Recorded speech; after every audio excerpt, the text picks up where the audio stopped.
Hello everybody, this is Commander Platypus. A little bit of a false start there.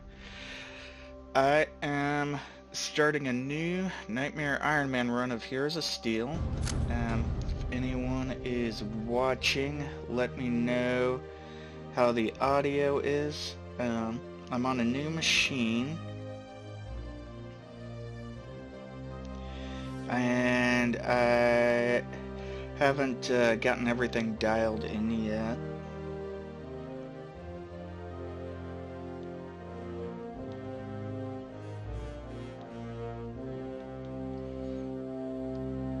Yes, I lost all my old settings, and I'm using a headset right now rather than the studio mic I bought. A lot of stuff since my last recording. Not quite a year ago, but pretty long. Let's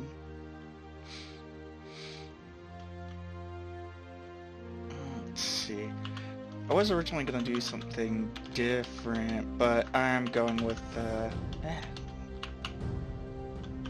there we go. With the Iron Curtain build,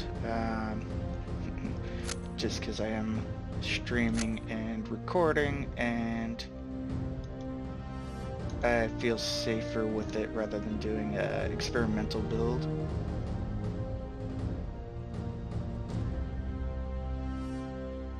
Glad to hear it, Spade Gensu. Not sure if that's how you pronounce it.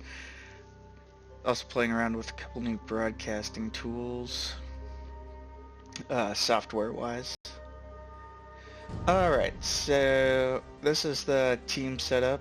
Got Vraes, Kjartan, KJ, or however you say his name, Fyona, and then I thought about using Tam, but we're gonna switch to Selen. The reason being, I just don't feel comfortable not having the ability to strip AP at a farther range. In the 6 out, I've got a feeling that could be a major problem with Archer Swarms having to rush Tam forward with the knives.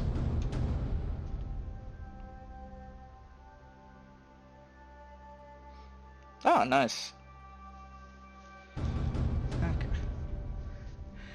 So I think the knives are fun. Like, Torrent of Steel is a great talent, but I really want a range 6 to 7 minus AP ability. In this case, it'll be a cursing attack. Go ahead and get started. I can talk about the design philosophy of this group, I guess, is we're going here. I'm going to be skipping the cutscene stuff for now, because I assume the people who are currently in the stream have seen all the cutscene stuff plenty of times.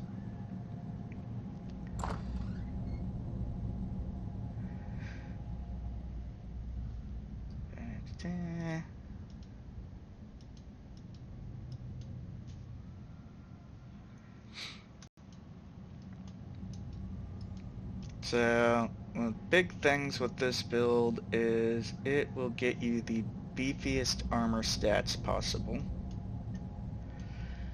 We've got 2 group armor buffs. Pure Flame Shield from Kjartan, which also does elemental resist. Note that does not give resistance to Unholy. And then Righteous Fervor, which is practically a group-wide mini stone skin, gives health, armor, and Unholy to the entire group. Unholy resist. And then we've got Vraes, who's capable of, having the highest self buff to armor.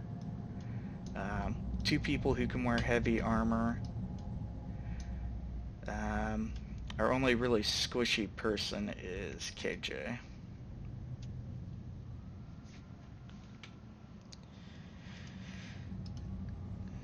We'll do this little awkward starting bit.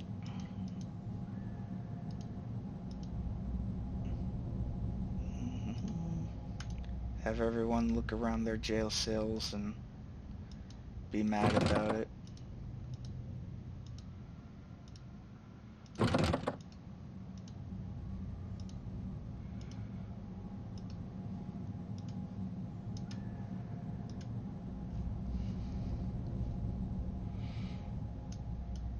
Glad to see people have come over from the Trace Brothers Discord. I can't believe how long I have been playing this game. Just always draws me back in.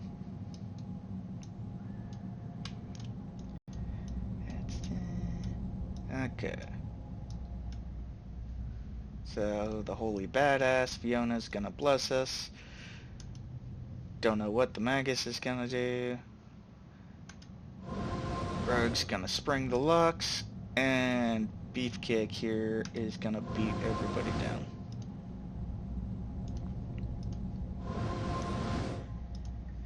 Other things, parts of this build is that both Vraes and Fyona will be using,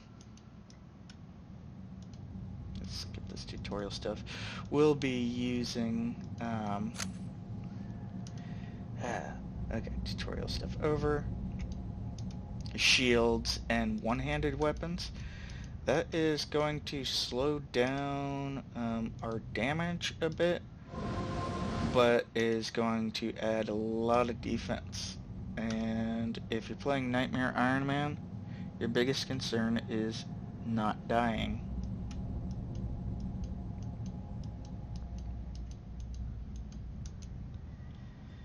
And there's a couple ways to go about the not dying. There are lockdown groups, which is actually the last type of group I streamed on Heroes of Steel.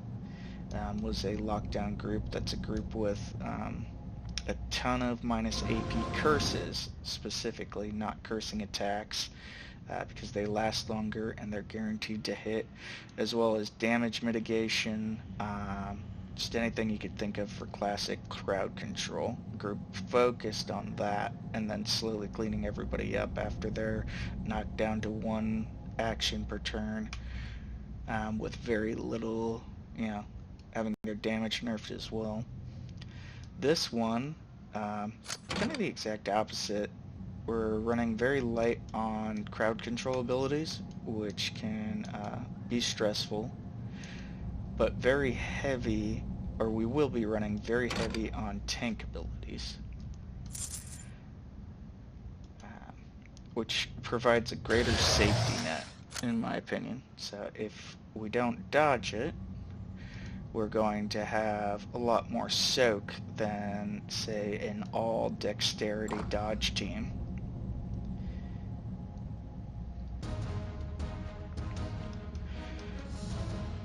Early on, admittedly, this battle's going to be, we haven't gotten any extra talents yet, so...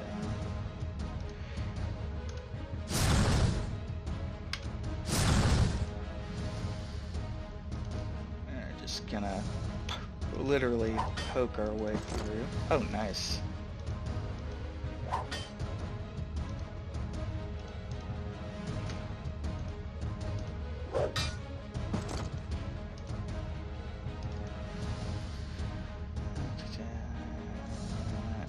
If he left.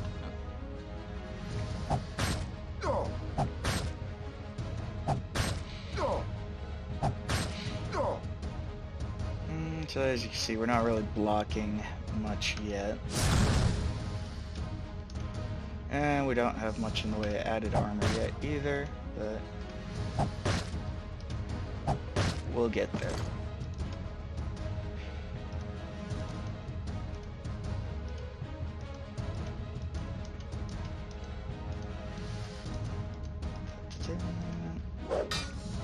Yeah, she's right. We only get one shot at this because we are doing Iron Man.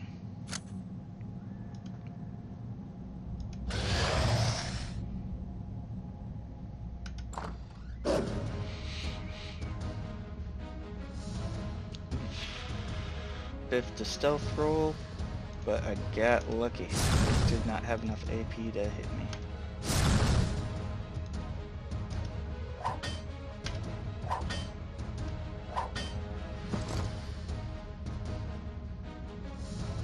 Now, I could take her up here, but I don't actually know what's over here.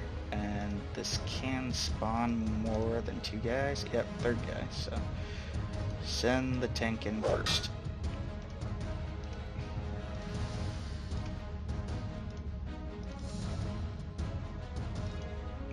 Perfect.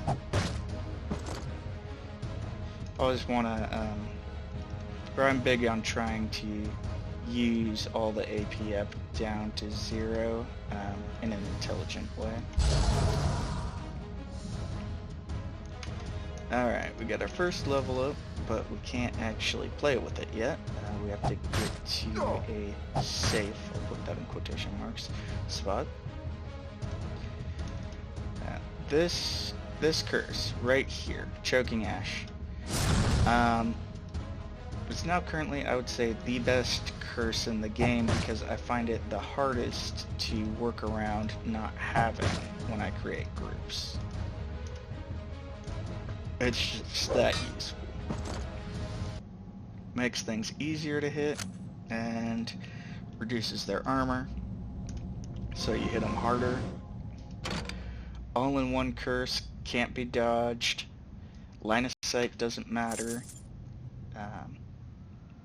Love it. Always make sure your buffs are up, even if you don't have a lot of them yet. And then we are going to go ahead and put the first piece of gear we got. If I can remember how to get to the gear. There we go. On to Vraes. Slightly better armor. Let's check what everyone else has. Starting. And she doesn't have any starting, so we'll put it there. This group will eventually end up with basically 3 tanks. I have to give credit where credit is due. It was Enigma who first came up with the name for this set of characters and general talent build-out. He called it Iron Curtain. And since then, it's gone through several iterations and tweaks, especially as the game's evolved with changes to talents and various balance changes.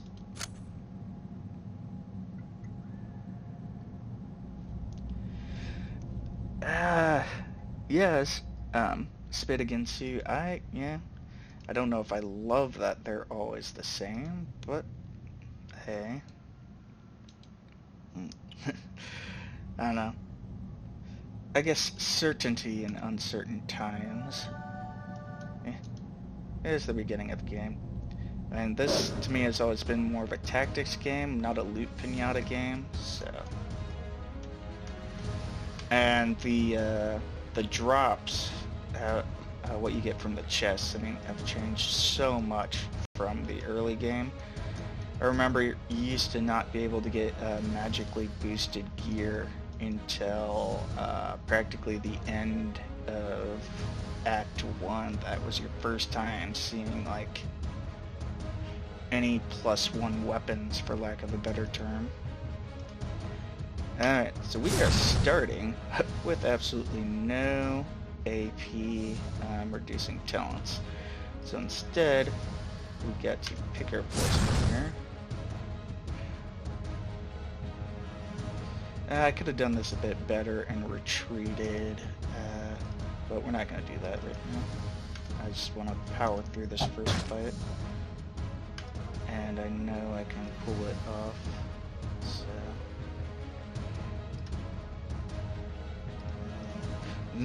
Early on here, it's actually these archers that are the biggest problem.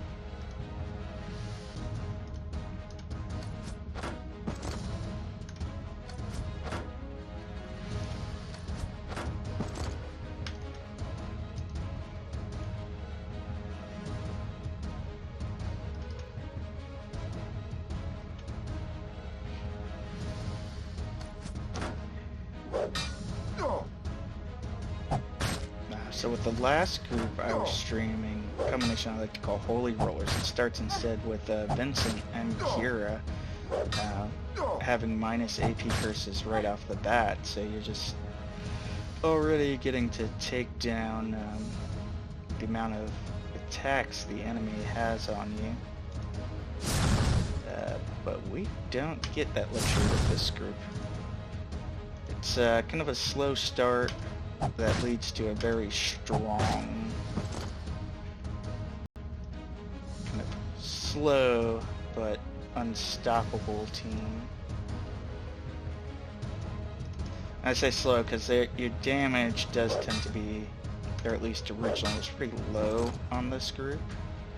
I'm going to try and change that a bit, particularly now that we have Immolation adding crit vulnerability. That was something I'd never played with before. I gotta play with that a bit on here. See if I can give up some either Ash or Pure Flame Shield for it. And then I'll also be going into Berserk Rage on Vraes. Beginning of the game, he's literally just going to be a punching bag.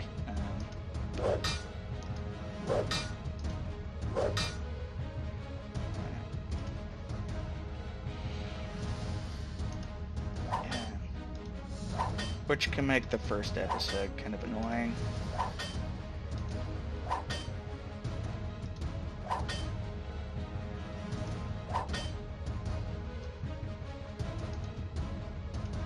There's 30 HP left. So another thing I try to do, this is going to seem kind of silly, but early on, I try to spread out the kills that I know will give extra experience and hopefully give some of it to whoever my support character is, who's not going to be getting much in the way of special kills later.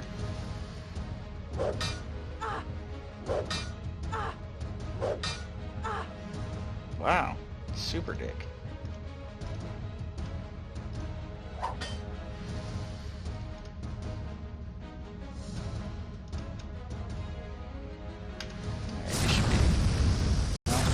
Hit him, we should be able to take him out. Or not this turn.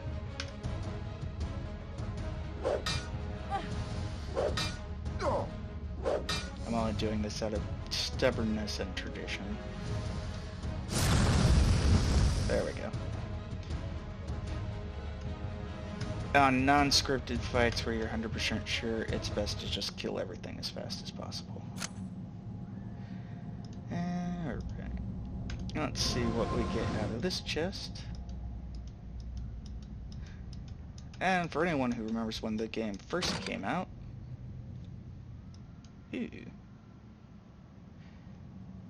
this is actually a nice couple of upgrades here.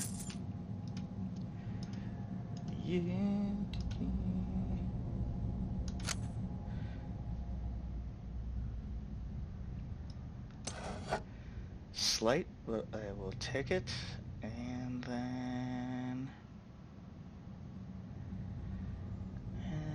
until we can get you some. Actually, we're going all in on him as the main tank for now.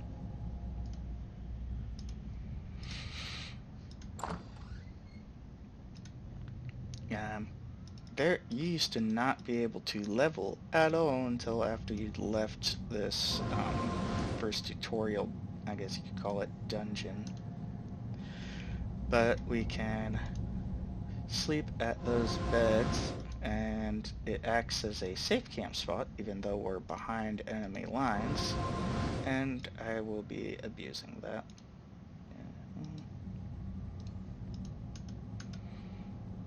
Okay, actually I believe this is a plus SP ring, which benefit Vraes greatly. Yeah, plus SP plus armor.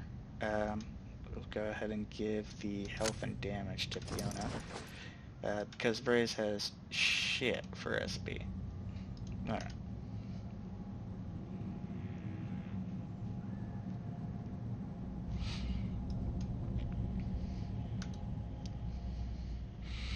Okay, so let's look at our first level up. and why my priorities are going to be what they are. Looking at Vraes, attributes, I was a little torn here. Because I go so self-buff heavy on him, I actually usually raise his intelligence first because I just can't stand how low his SP pool is. Skills, I'm choosing to go with blades this time. Originally, Iron Curtain was done with one-handed hammers for damage output, but my thought here on blades, since the one-handed blades have the best parry in the game, this will help later with Berserk Rage, because the parry that you get from your weapon is not affected by minus parry effects from Berserk Rage or enemy curses. And then talents, we're going right into Phalanx Shield, one of his most unique talents, which gives ranged auto block. Eventually we'll give some armor too, and we'll give parry, but we're really after the ranged auto block.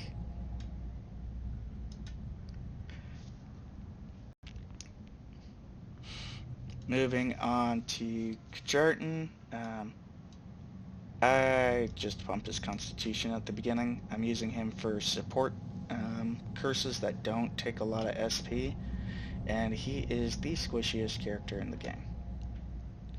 So we're going to raise Conjuring, which will increase the number of targets he can hit with said spell, and we're going to be taking Choking Ash straight up to 5 before I look at any other talents on him to get this bigger hitbox, because that'll reduce the amount of times he'll need to be cast per turn. Okay, Fyona, I always feel tight for points on her, because I want the strength, I want the constitution, I want the willpower, I want the intelligence. I just want it all, but I can't max it all. So we're going to go with good old constitution. And a note on constitution, it also raises toughness. And there's different ratios on each character. And Vraes and Fyona get the best ratio of investment into constitution translating to toughness, which is basically it does the same thing as armor, except for it cannot be cursed. Now on skills, normally I would always say get your weapon skills first. On Fyona I always get leadership first, because I don't agree with this as a balancing decision, but I've lost the argument a few times with the Trace brothers. For whatever reason, if you don't increase leadership, Shield of Cortez only targets 3 targets, and you won't notice it with using the auto buff. If you played the game before auto buff, you'd definitely notice it, but that would mean every time you auto buff, she casts it twice to hit the whole party. And I want this right away for that plus parry plus dodge. Again, a Nightmare Ironman play, in my opinion, defense is primary, offense is secondary. Okay, moving over to Selen. I like to keep Dex and Constitution roughly equal on her. There are arguments for running Dex straight up to 16. I like to keep them equal. You can go either way on that one. Skills, I'm going to be raising blades more than bows, even though in the early game, really until partway through Act 2, she's primarily going to be attacking with bows. The reason is that blade skill also adds to the melee defense roll. Okay, and then this pinning shot is why I decided not to experiment with TAM right now. I'm actually making a serious run at this to see how far I can get. Pinning shot curses with minus parry and minus dodge with stacks with Choking Ash, which would normally be complete overkill, but because of my lack of focus on empowered attacks, it actually helps a lot.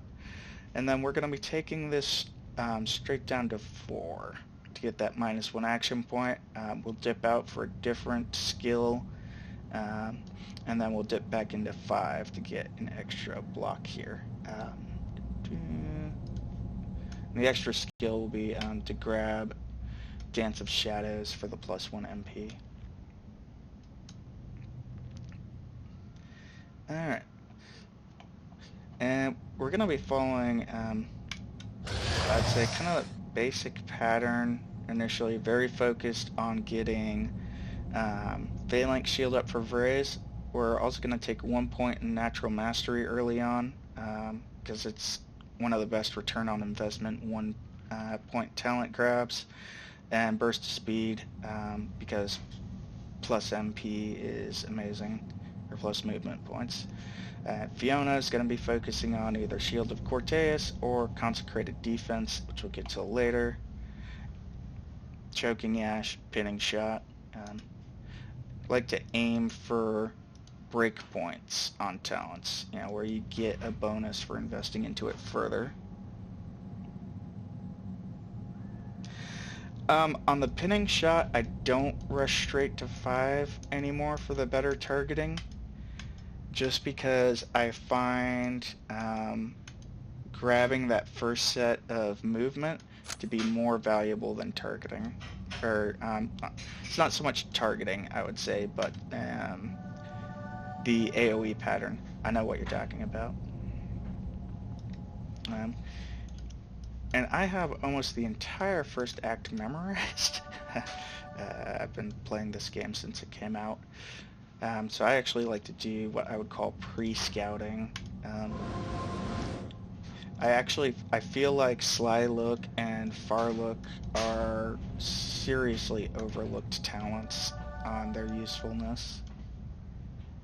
And that would just be because I play a lot of tactical games, a lot of turn-based games.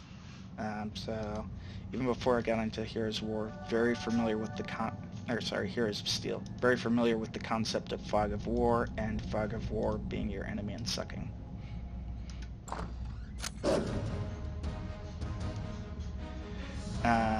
But back to your question, Spade Agency. That extra movement point can be the difference between life and death a lot, as well as just getting a better angle. So here we got the drop, but unfortunately, talking about getting better AoE patterns, I can only get 2, whereas if I had Choking Ash 5, I'd be getting 3. And we're gonna rush in. We're gonna kill that one. Come on, die. And you're going to go forward. Not enough.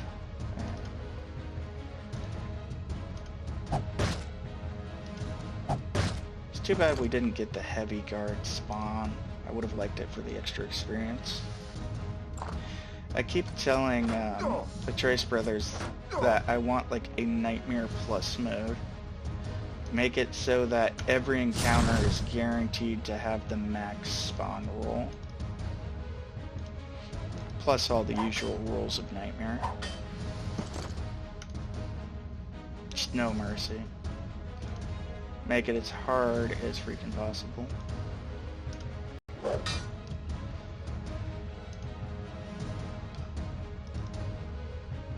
And you see, again, talking about move points, if I had a +1 MP, I could have flanked off 2 level 1 fireballs here and killed him, but I was only able to get 1.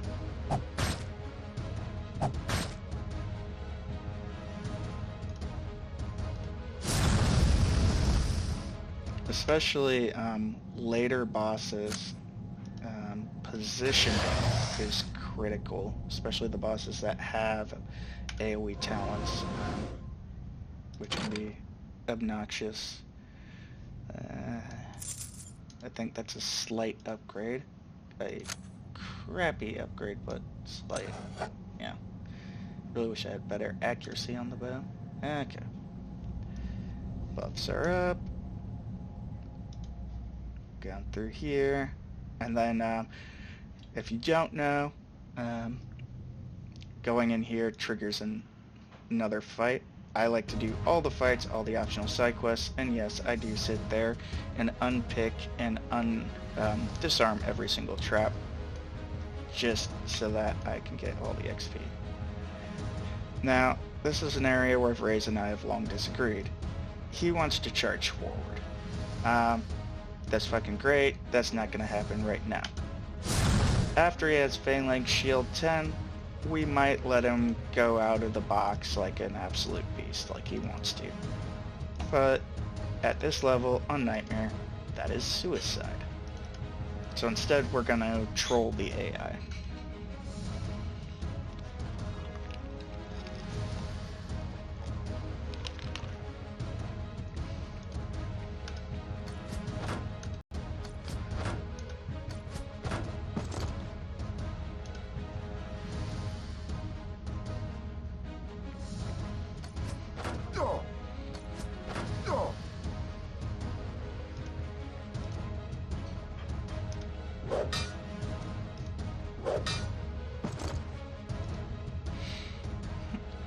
And although boring, we're getting them in here one by one, so we're very easily not getting overwhelmed by the archers.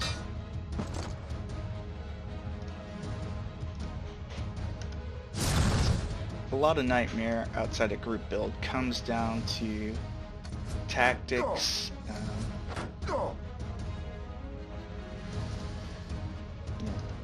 Even if trolling the archer seems cheap, our goal here is to stay alive.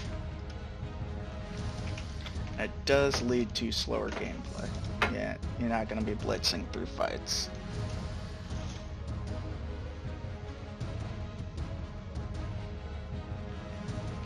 Interestingly enough, though, later, we'll just be soaking archers, and we'll want to walk forward into them.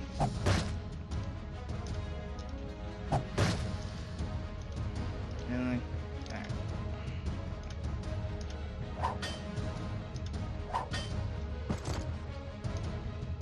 I'm purposely going to try and trigger another fight so that I don't get hit with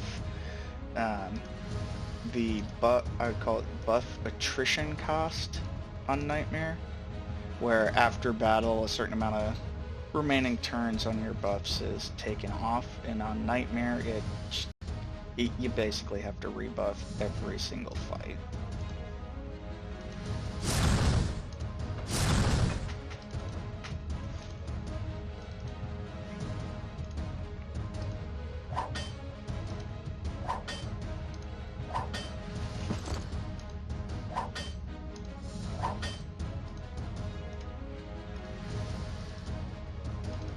We're just going to continue our Plinkathon.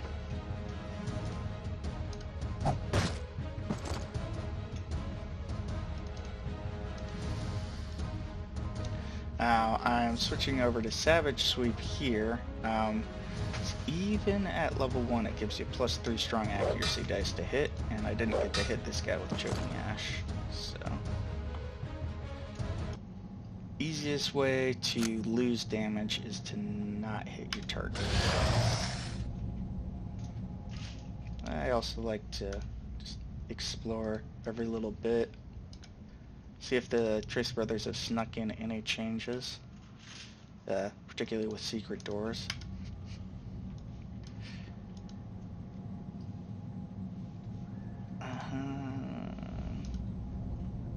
Normally, I don't use the healing talents at all, but because of where we are in the beginning, I'll top off a little.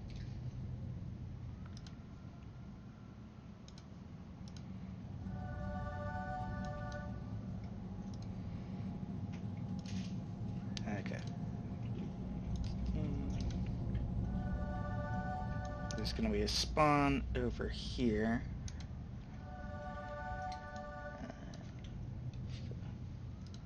Inch towards it.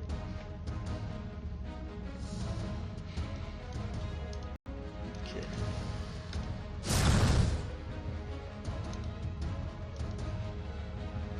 So now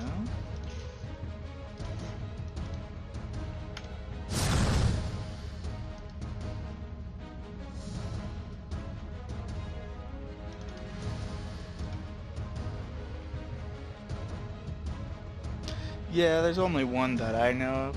I don't know, on principle, just in case. They're sneaky.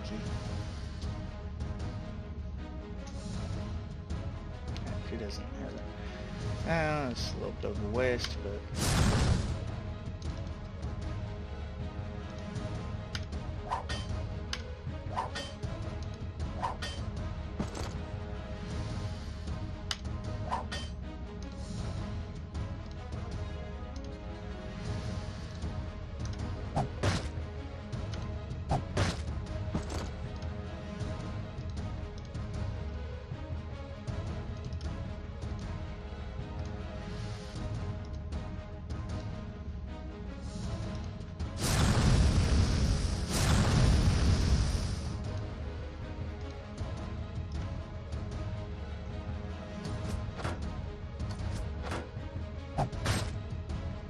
Huh.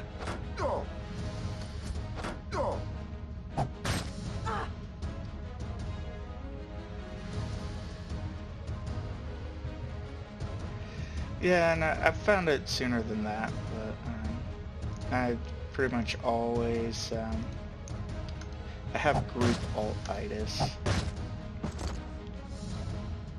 It's one of the reasons why this game has had such longevity for me, is always thinking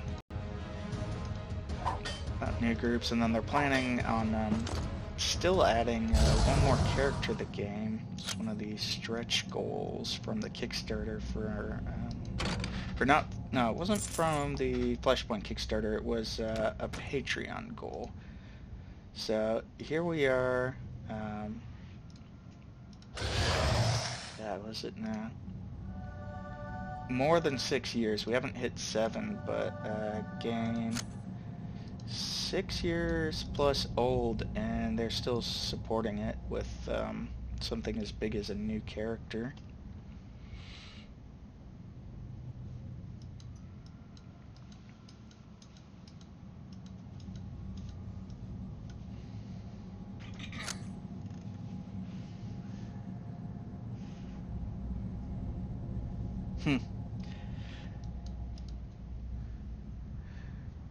Congratulations, Vidigensu, on getting the naming rights to it. Yeah, it's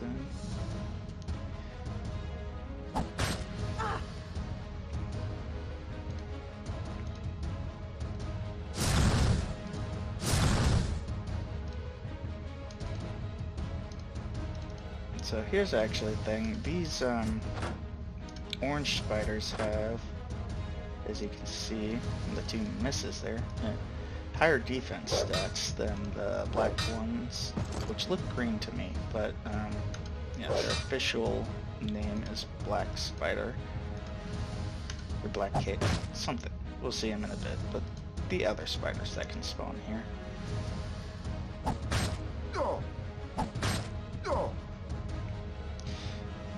Yeah, I love being able to get involved directly with the games.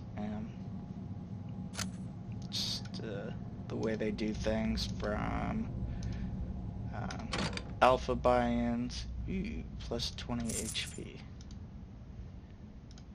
That is going on Mr. Squishy.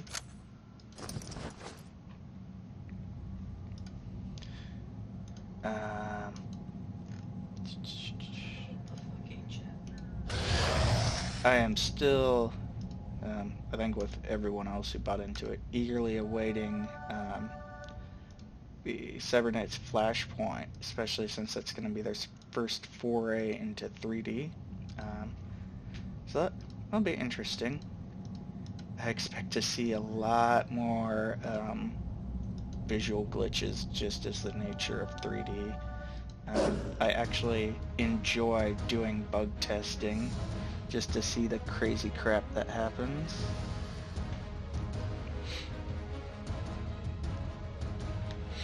So I gotta remember all these early ranged units have a range of 6.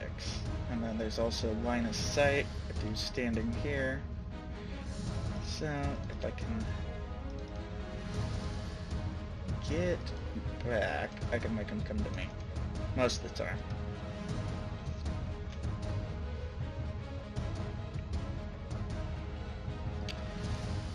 I'll take it. That's a really nice group for the pattern I've got right now. Just move him up. Keep her back a bit.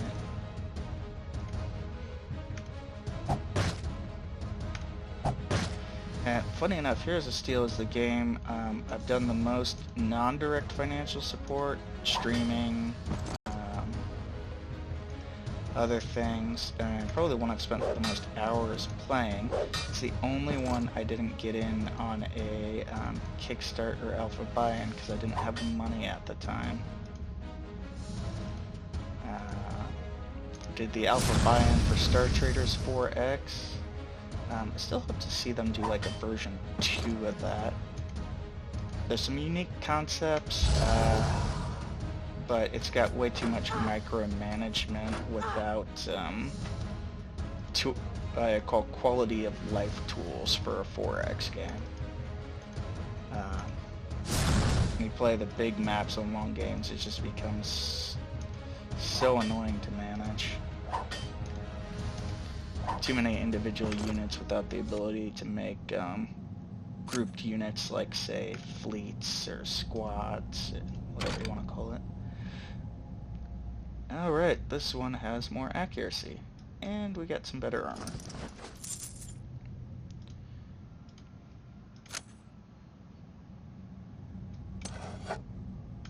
And my general rule of thumb is tank always gets the best armor. He can't wear it. What's she wearing? I'll keep that +1 stealth over +1 armor. And now, we're actually going to walk all the way back to the beds here.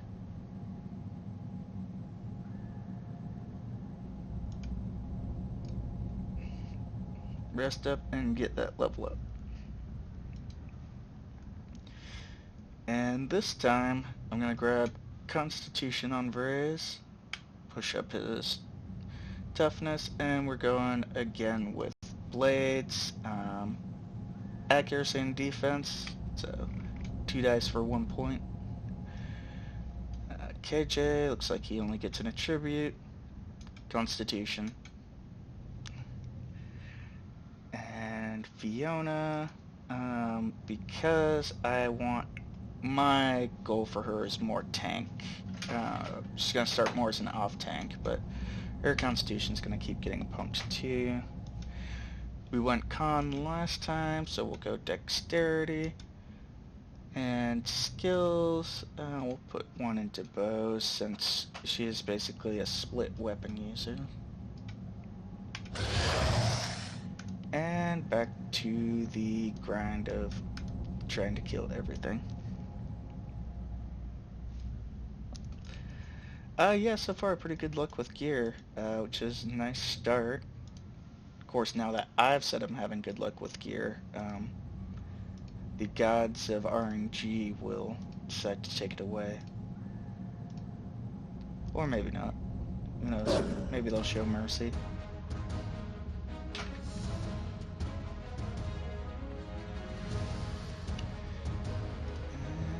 Alrighty.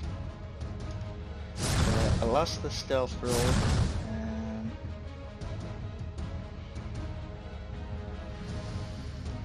Let's see if... So I got that plus accuracy. Can I hit it now? Excellent. Now everybody should be able to hit these things. See if he can hit it without the added accuracy. No. Yeah. I'm making sure not to spread myself out too much here because I didn't get to use, I think on Selen it's called far look. Maybe it's sly look. Sly look, okay, it's far sight or far look on Tam. And we want to make sure that we keep these things attracted to our beefier characters.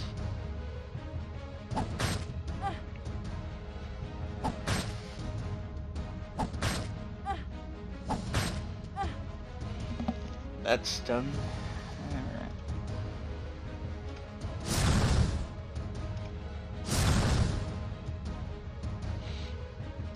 One of the first big upgrades, if I don't get really lucky with gear, that I always spend money on right when I get to the town is shields.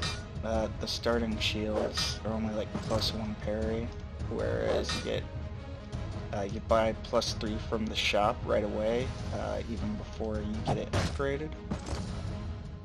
And that is the best that you can buy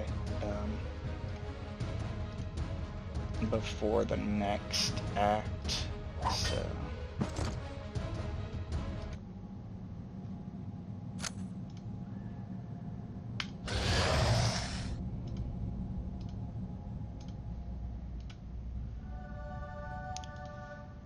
And always either camp or potion or whatever, but do what you have to do to get back up to full health. Never purposely go into a battle without full health.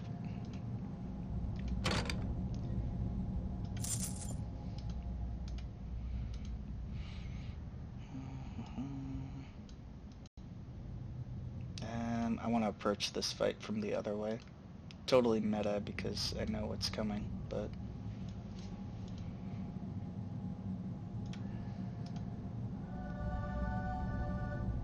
and you're speaking of secret doors, we're gonna have that one over there on is it the left?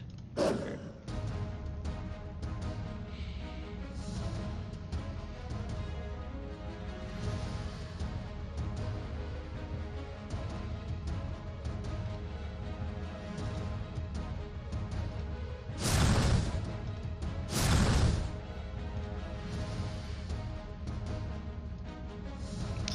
Two, three, four.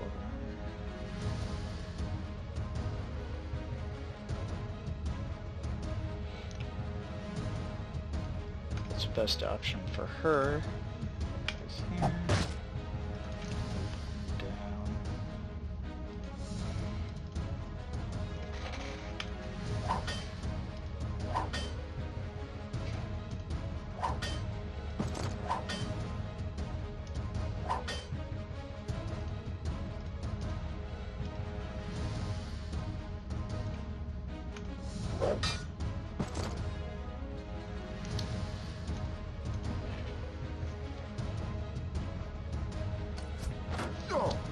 Yeah, I'll have to check the, the 3 parry shields, definitely until Rodenfeld. I'll have to check the crafting thread to see if anybody's discovered any crafting on them.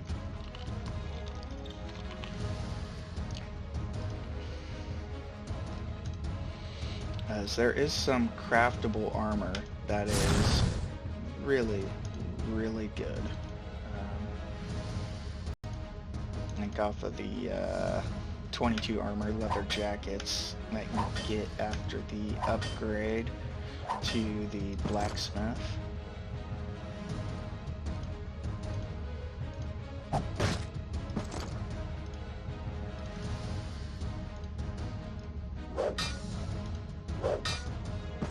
And that should be the end of that fight.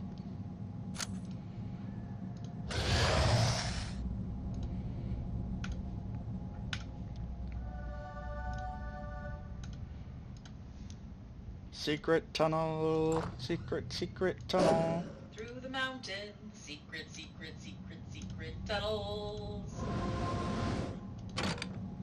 Ah man, I've gotten much better rolls out of that before. Oh well, can't get it all.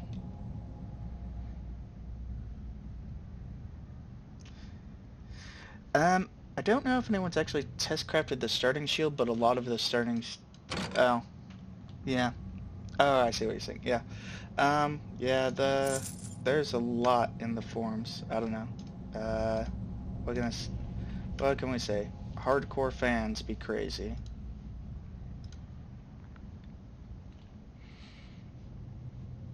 Oh no! Something's giving me a migraine. It's this asshole.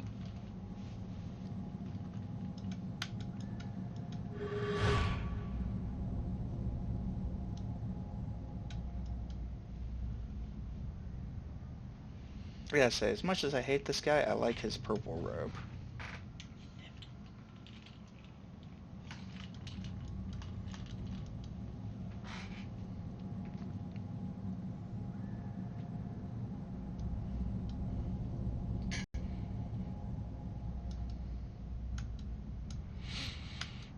It's too bad they haven't the funding or really the time to go back and redo all the portraits. It's very obvious which ones are portraits that have been in since version 1 and which ones were some of the portraits funded by Patreon.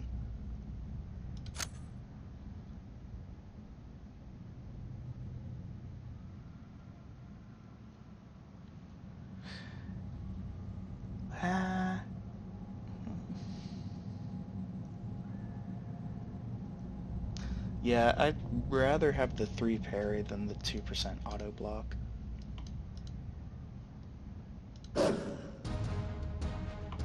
You can get a 5% auto block off of the other one. Oh crap, did I forget to buff? No, I didn't. Okay. Yeah, but in Ribbon-Field, I think you can get one with a 5% auto block. The added 2% is just too little for me to really care about.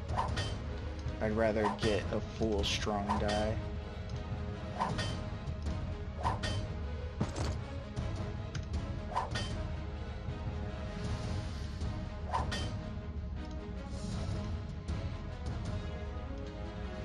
And it's bad that I have the combat equations memorized for this game.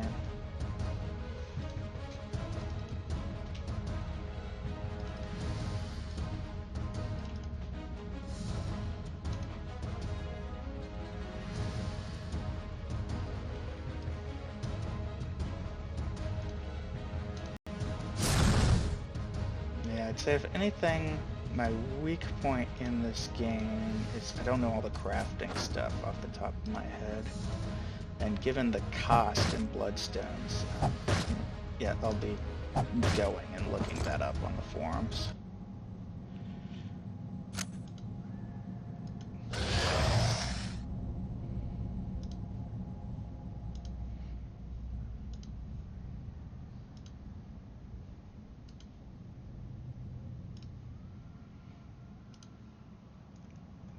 Zoom out a bit.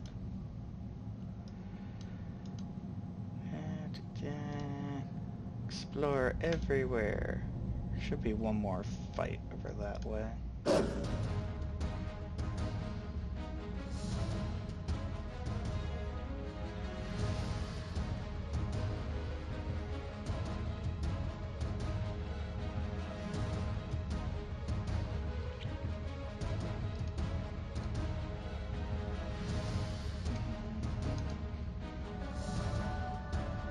Interesting.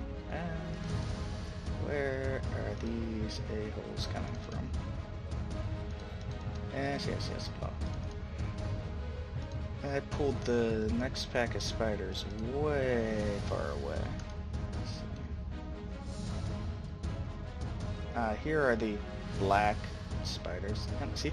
Giant black spider. I swear to God that's green.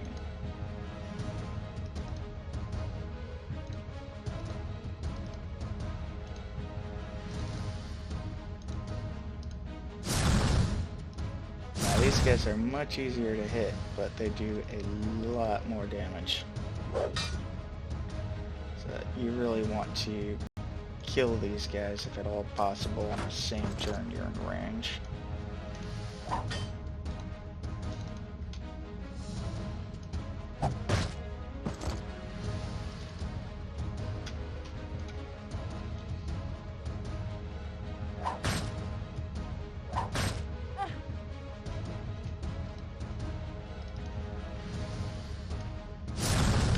Alright, yeah, looks like we're running low on the SP. It's okay. See if I've got enough to cast all the buffs, that's the main thing. Yep.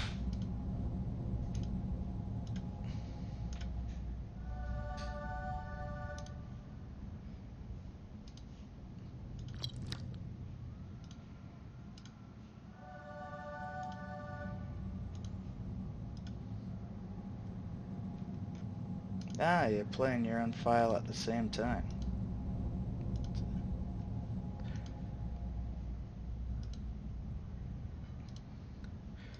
Pretty sure this is the last of it before the dogfight, but just to be sure, and to satisfy my own OCD-ness.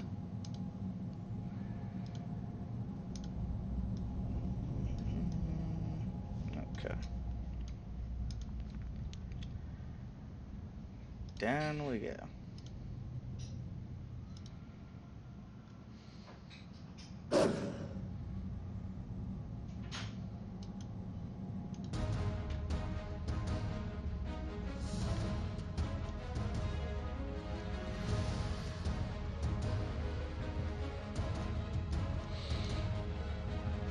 Just answering a quick text here. Alright.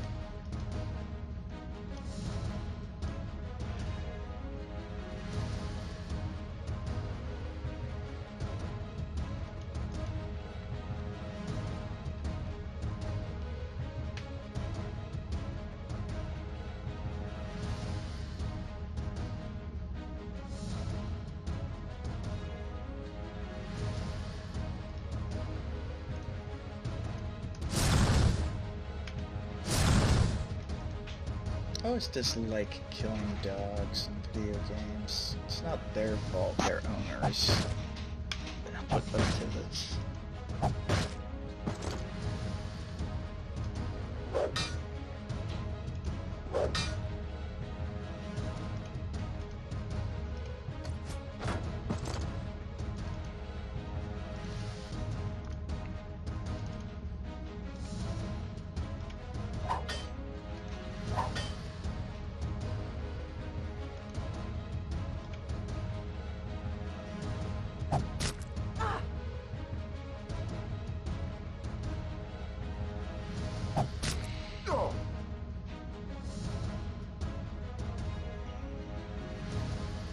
Which one?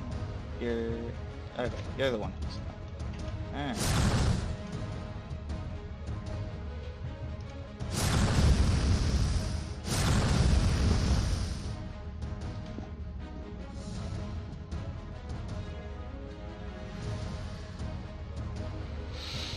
Yeah.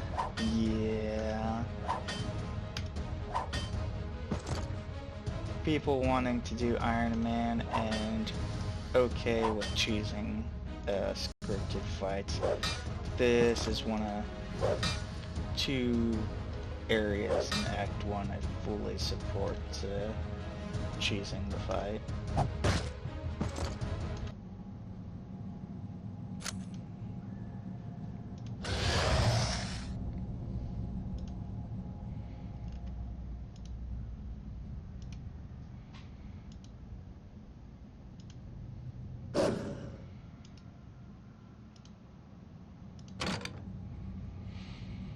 Nice.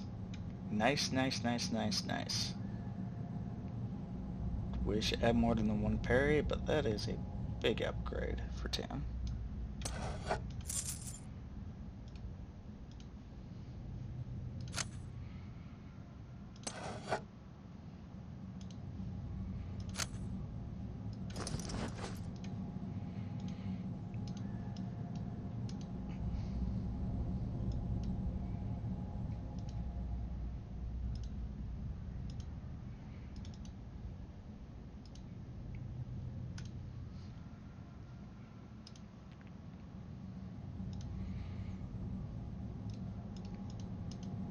blah. The wizard knows too much. Okay.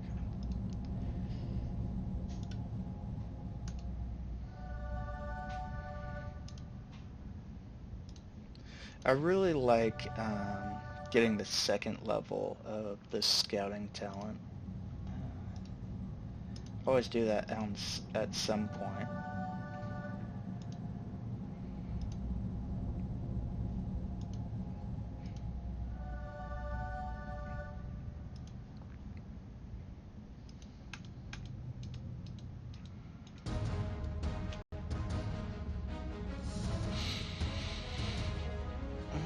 Okay.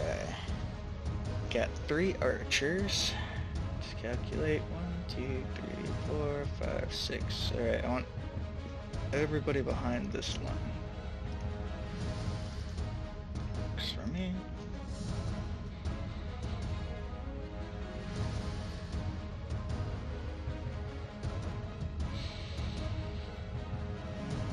Really bad grouping for choking ash. I'm just gonna deal with it. Yeah. Doesn't look like I pulled the ROUS. This is the first pool that I know of where a giant rat can appear. It's usually out here.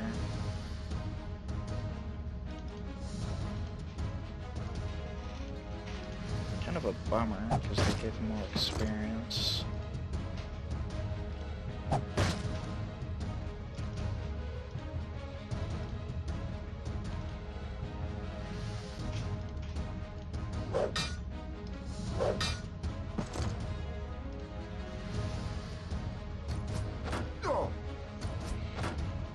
Oh, so nice. Got a ranged auto block there. So, yeah, 1 point for 18%. Nice.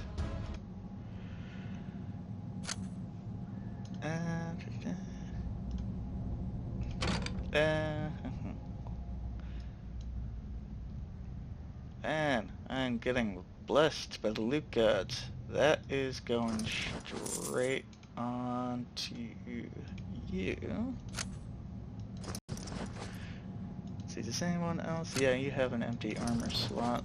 I'll give you +2 more armor. And I'm going to be boring and horrible and walk all the way back to the bed. Let's see. How far will it let me auto walk? Just because the next fight is the boss fight for this area. And potions cost money.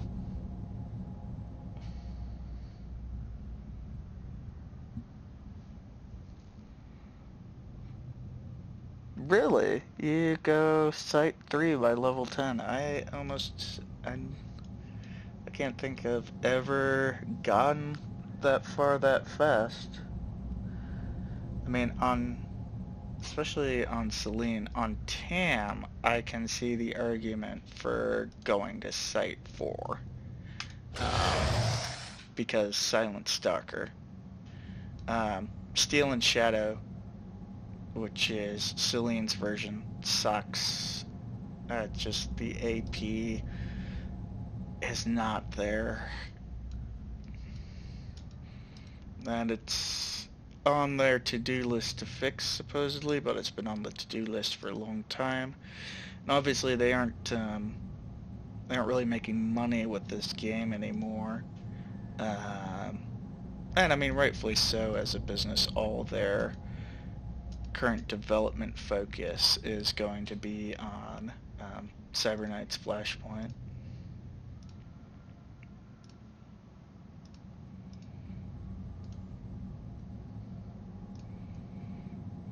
And look, blood, bones.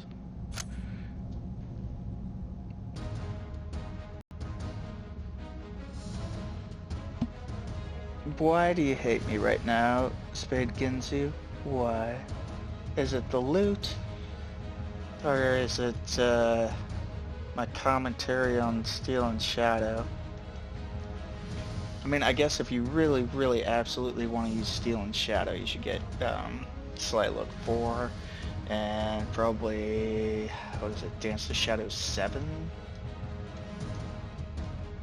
I still think it's horrible talent.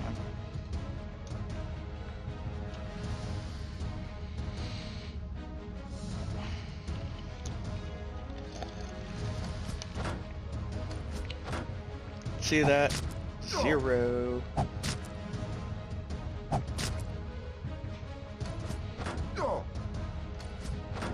this is why I stack defensive buffs and gear.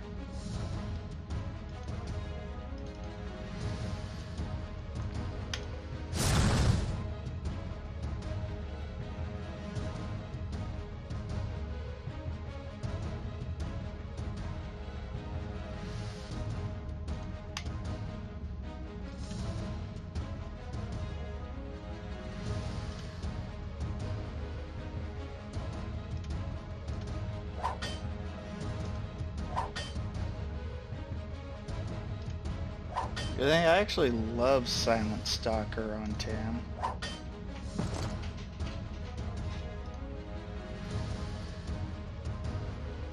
I have a particular fetish for using it against Crete archers. It's gotten to where it's practically a sport for me. Nah, it's just because Silent Stalker 1 is so good for 1 point investment. The Silent Stalker used to not be as good, but when they upbalanced it, the change that gave it the minus accuracy curse means that it's useful in boss fights where you don't get the surprise, and any amount of minus accuracy is useful throughout the entire game in boss fights. So spending 1 point for minus accuracy, minus armor, and then the chance to just drop a nuke turn 1. And when you first get it at 12, I think 22%, okay, that's not guaranteed, but if you max out Deadly Intuition, that adds another 37% crit to all attacks. And so that puts you at 49% without gear to crit on your first turn. Add some plus MP gear and crit gear and profit.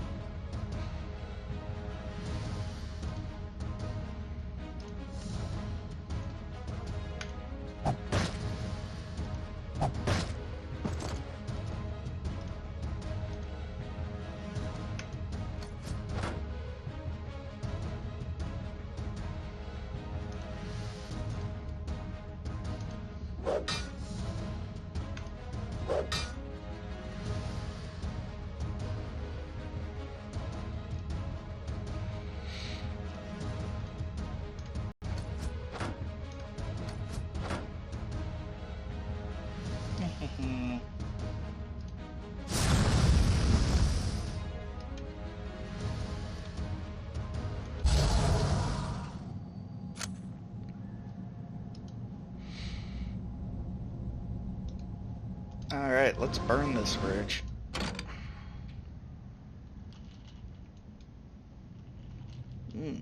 Interesting. 4% SP drain, 20 SP. I might actually... That's... not sure who that's going on yet. Interestingly enough, I know it's not going on KJ.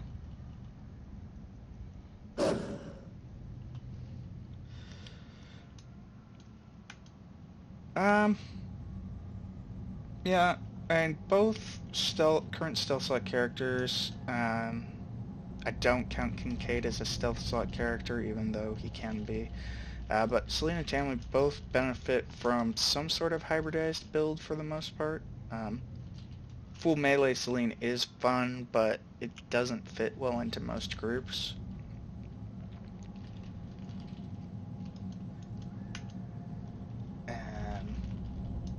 And for Tam, having having turned a steel up to the point where it becomes an AoE is just useful as a side talent. But even if I'm planning to focus her bows, which is how I've been playing her more recently, I put a lot of skill points into the throwing knives so that she gets more melee defense dice.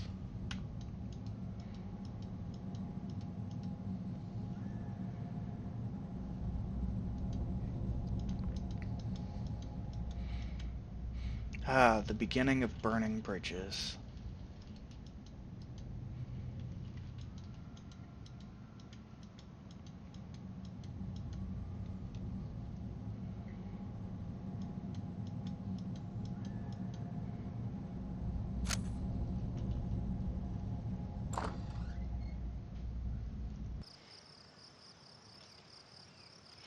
And for full TOS, I mean, if it is the only minus AP thing your team has, then you could go for it, but, yeah, get to, was it TOS 8 for the -2? But I love Deadly Intuition combined with high-level Volley. Just turn her into into an artillery piece. And ladies and gentlemen, this used to be the first spot you could level up. Thank God that's changed.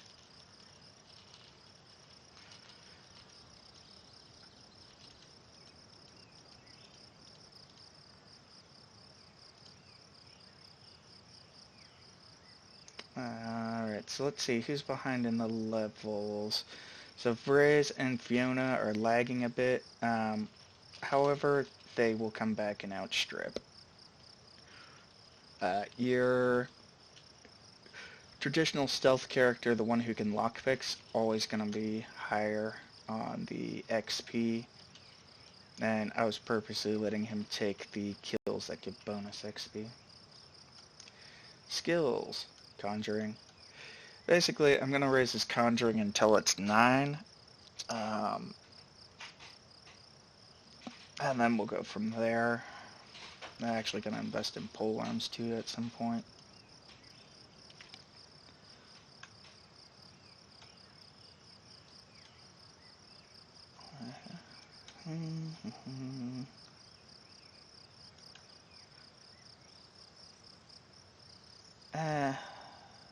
So I really need pinning shot to hit, so I'll try and keep it even.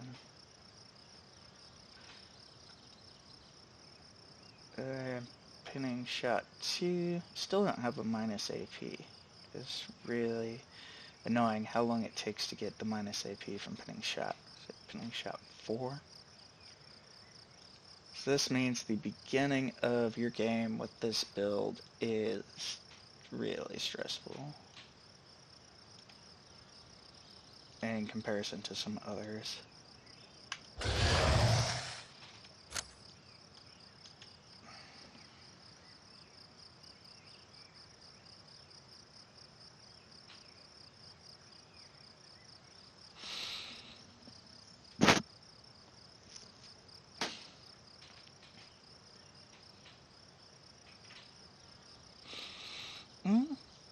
Have you ever tried running Vincent as a ice mage?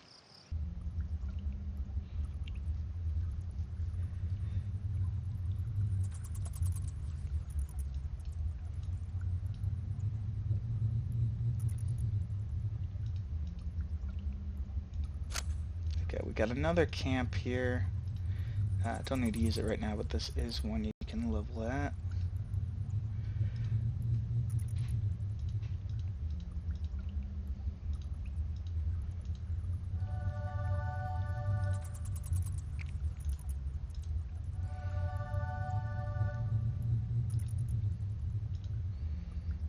It really bugs me when there's like one square.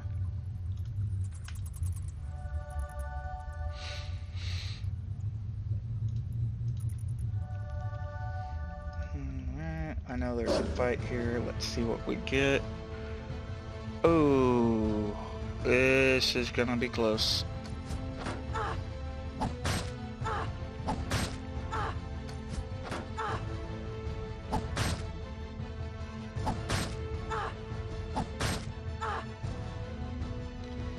Jesus. Okay.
I hate it when checkpoint works against you.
Okay, and now that that pants shitting nightmare is over.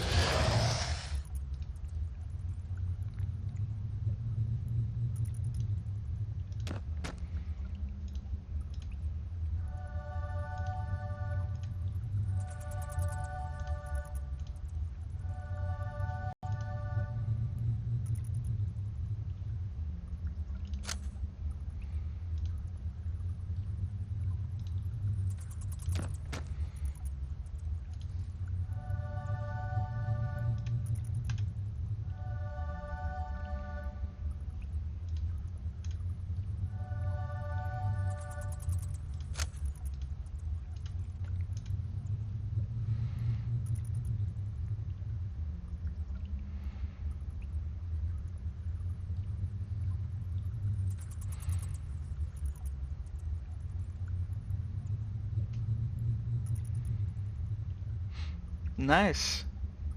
Yeah. How are you getting your damage in? Are you just working for crits, or are you using Holy Strikening with plus elemental damage?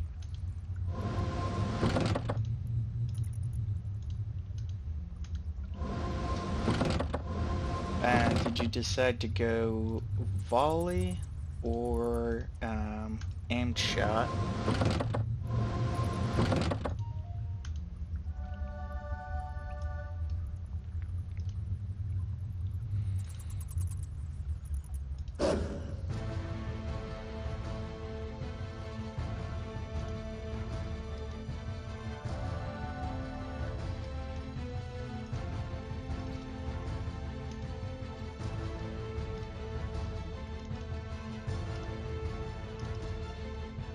Yeah, I tell you, one of the ways you tell just the insane balances of this game is like every time I play with KJ, I think, God, I can't live without choking Ash. And then every time I go through playing with Vincent, I think, oh man, what, you know, how could I live without this? And yet, it's still possible.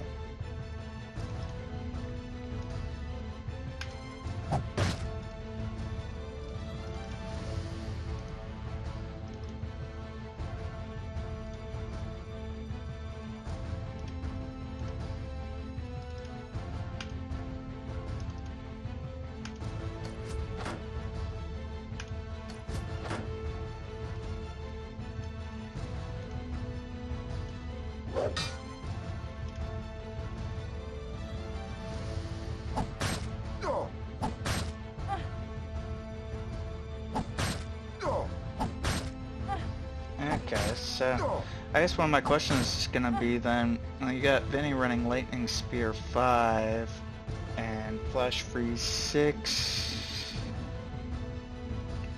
Did you go for Freeze 6 and Air 6 first, or Lightning Spear? Or did you have some sort of bounce back and forth plan?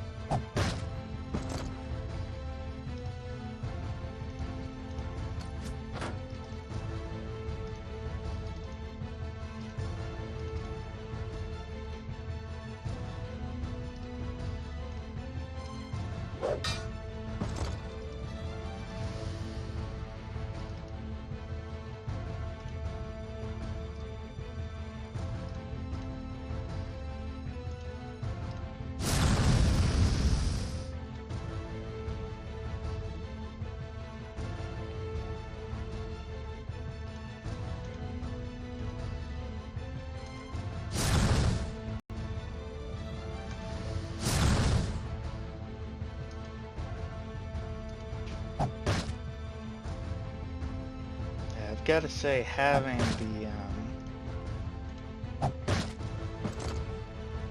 the certainty of being able to knock down AP is very nice.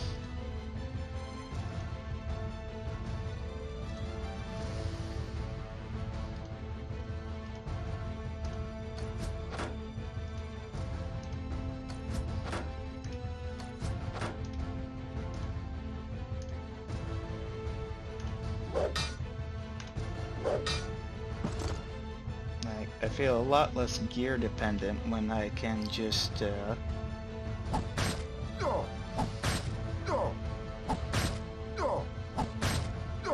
tell the enemy to shut up instead of have to go with rolls.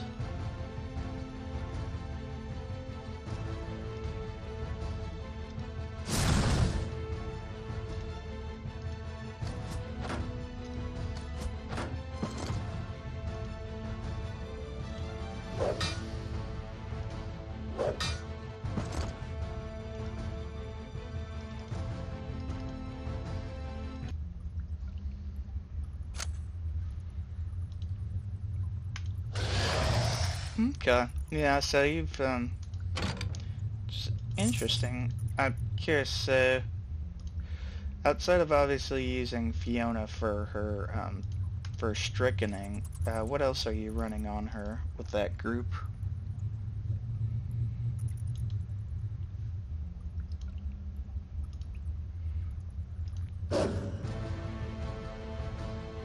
No, I forgot this was another, okay. Well, we'll see. Okay.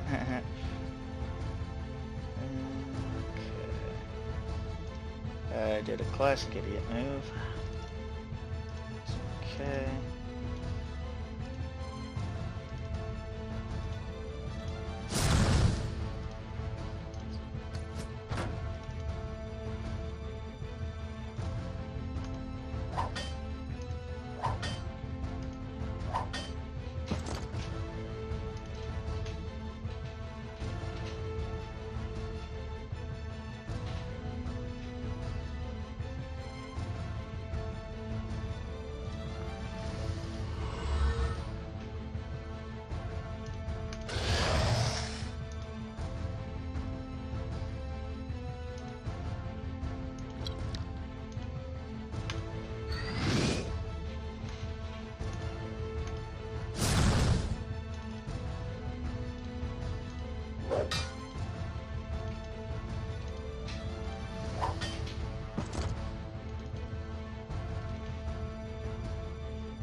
Gonna play a little shuffle here.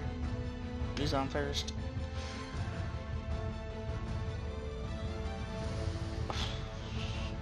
Okay, well, I'll take it.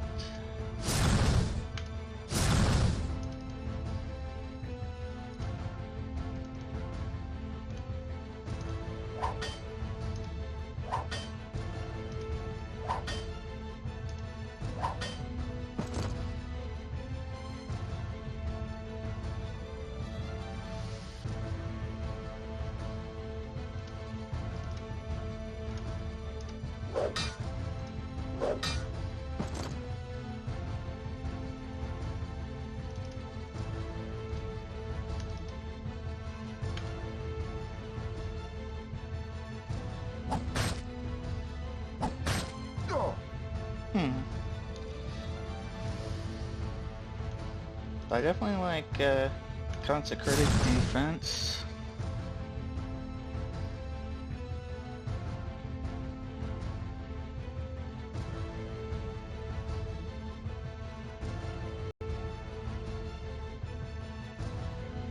Now they say 1 point wonder.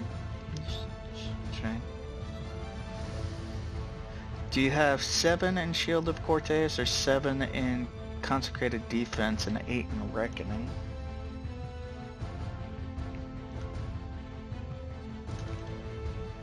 So with Benson, I wouldn't think you'd need 8 in Reckoning, but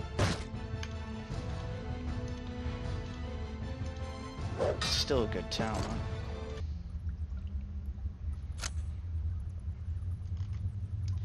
Okay. We are now going to retreat to camp before even doing exploring. Let's see.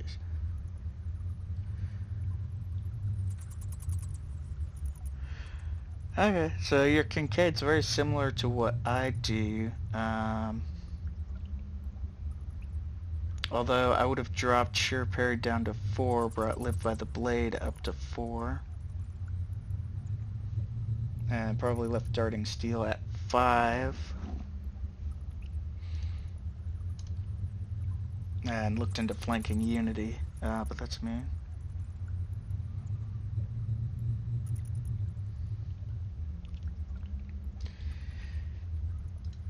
Skills, blades, talents. Now this is an interesting one. I do love seeing the auto block just raise higher and higher and higher, and that is our general goal here. But natural mastery for 1 point is just so damn good. You get 4 standard dice, 2 for attack, 2 for defense and melee. And the +2 strength extra melee damage only raises your base weapon damage by 2, basically. For one-handed, by 4 for two-handed, if I'm remembering right.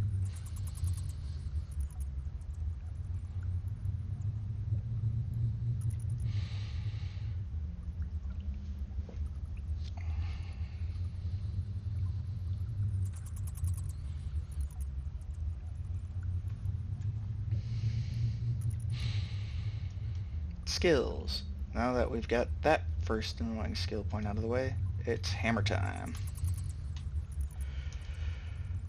Talents. I'm actually going to get consecrated. Well, let me double check here. Do I want consecrated defense 1 or... Yeah, no, I want her to get consecrated defense right now.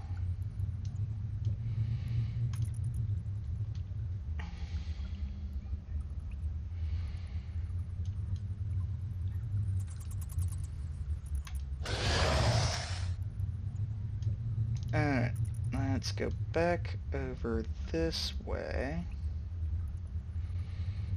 I am eventually going to go through every little black square on the map. It's probably going to be boring to some of you. That's the way I play.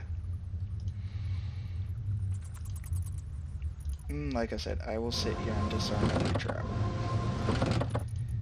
Each trap you disarm is a point of experience. If you care about the scoreboard at all, that also increases your score. Of course, it's a two-handed sword, which means for me it's just trash. Nice sword though.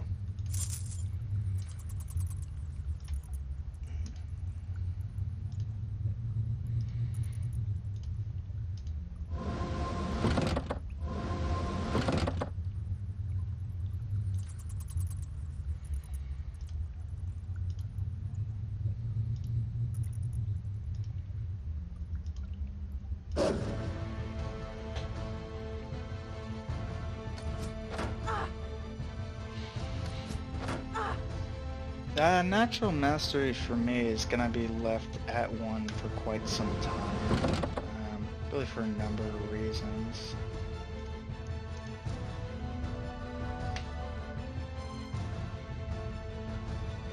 And archers are one of those reasons.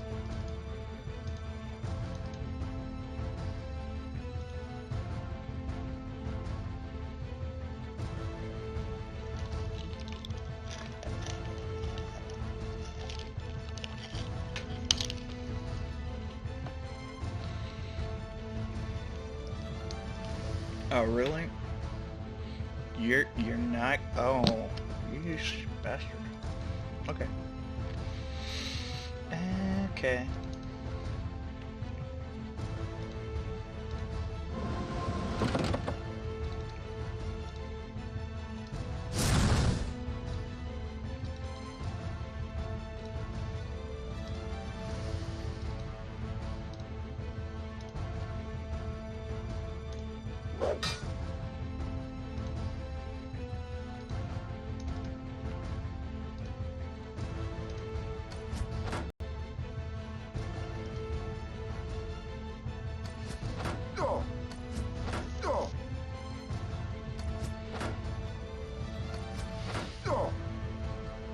I think you've got what would seem like a more traditionally balanced leveling plan than I do. I'm pretty much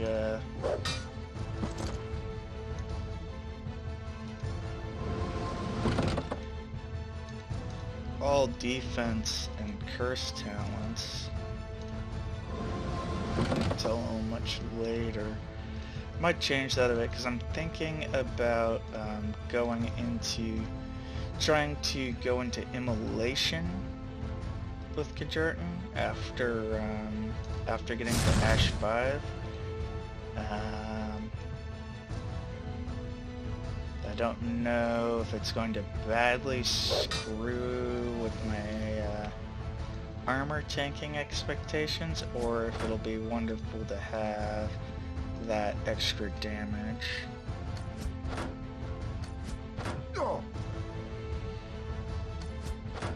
But immolation is a talent I've been meaning to play with for a long time, ever since they did the change to it. But I just haven't gotten around to it.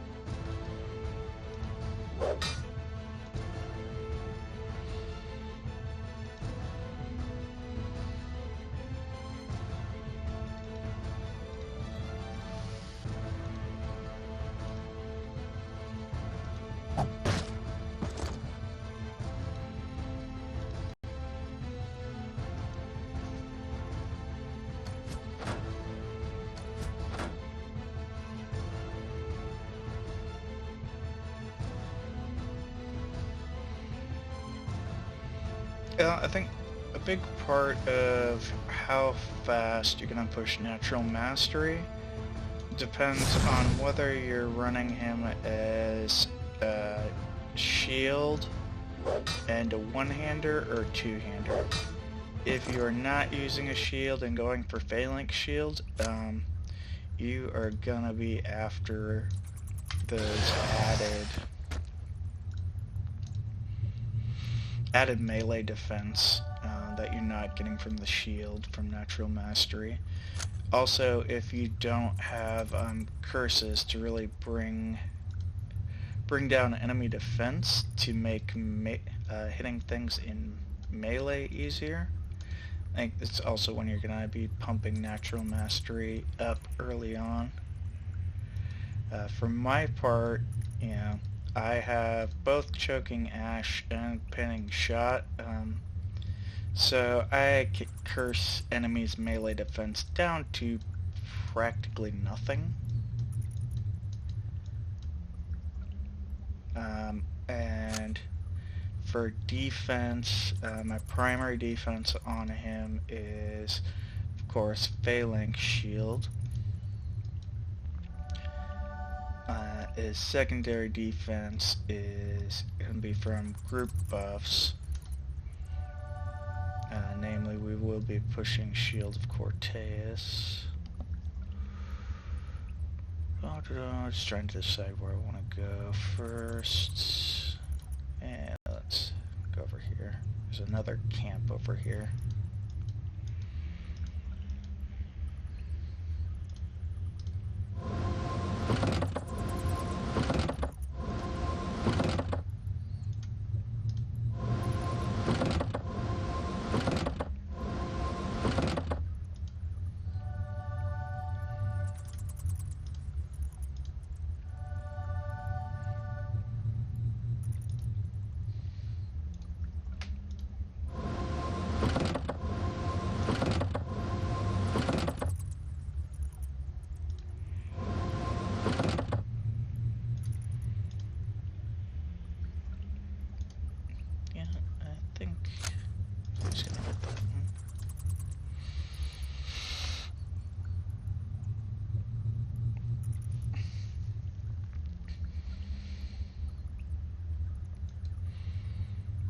Yeah, on this build, I'm planning to get most of Vraes' damage out of Berserk Rage, which that's not going to kick off until level 12, and so I will be attempting to counteract some of that with Natural Mastery much later. Okay, all the traps are down.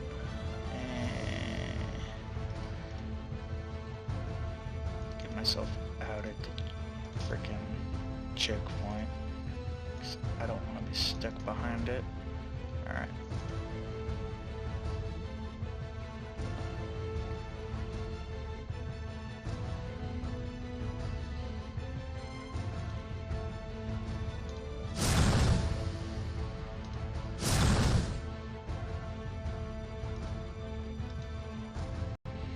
This is an awesome start. We're going to be able to get both our buffs going here. I think she's still really the only... Is she the only buffing strike person? Vincent gets one. Team.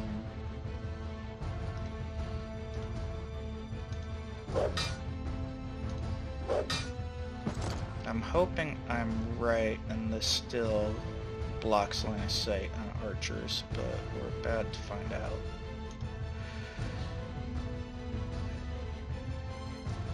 Okay, good. Good, good, good, good, good.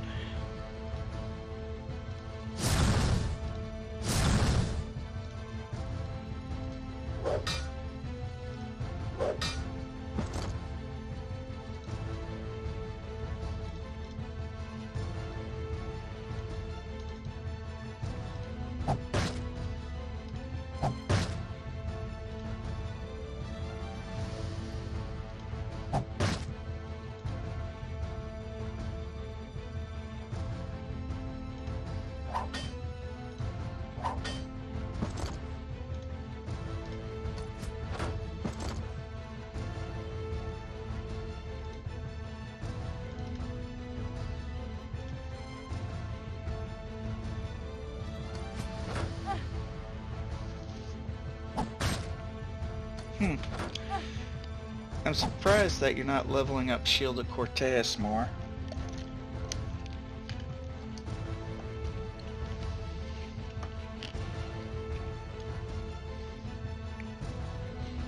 So, All of those points in Shield of Corteus, are they going to consecrated defense, or...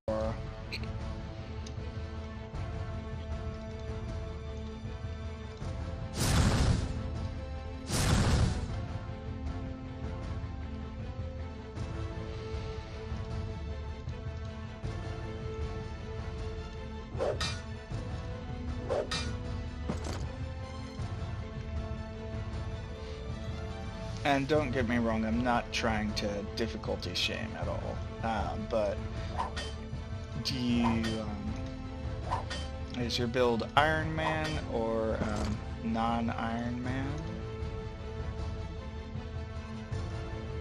The only reason I'm really asking that is I just find that Ironman has, for my group design and living philosophy has come from playing Iron Man.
Yeah, I'm not getting rid of the +1 dodge.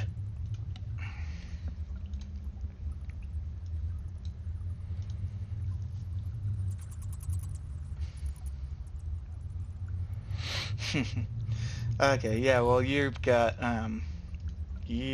Vincent cursing down -2 AP every round, so that is definitely helping.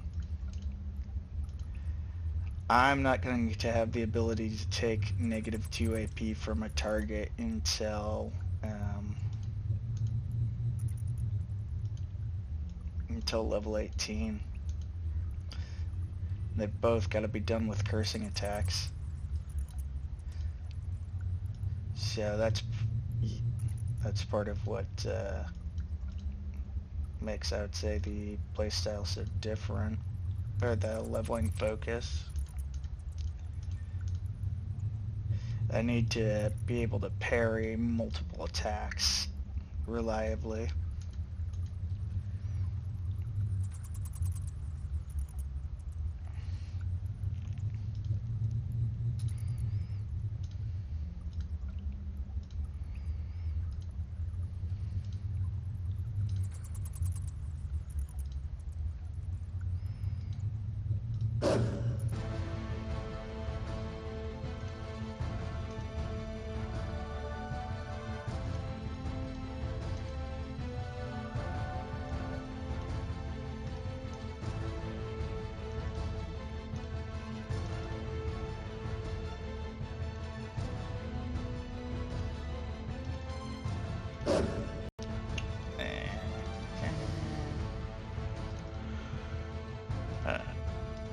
This should work.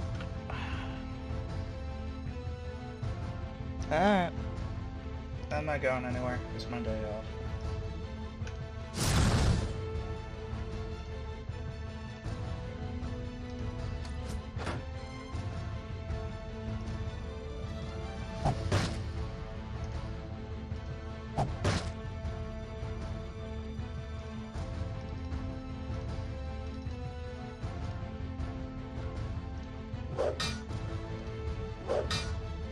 So here, ladies and gentlemen, we have rodents of unusually large size. You thought they were just a myth.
Oh, man.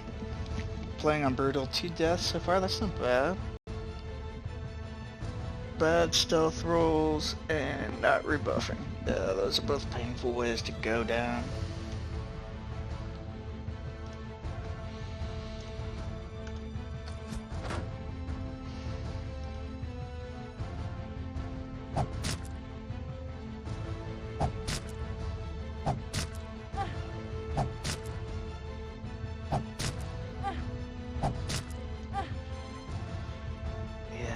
I need better gear, better parry stats.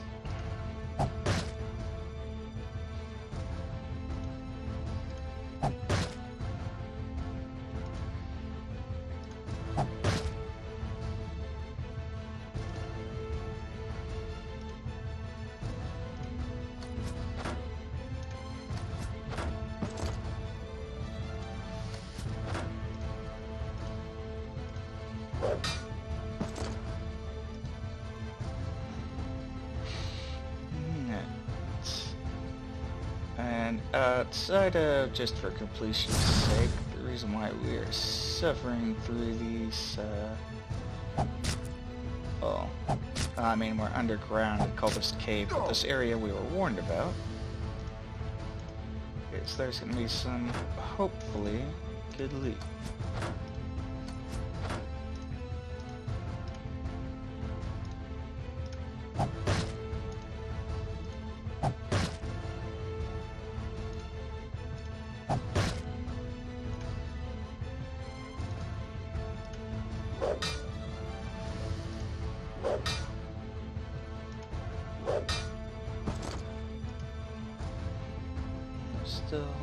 Alright, there's still one somewhere. Is he gonna come to me, or am I gonna have to find him? Alright, he came to me. Excellent.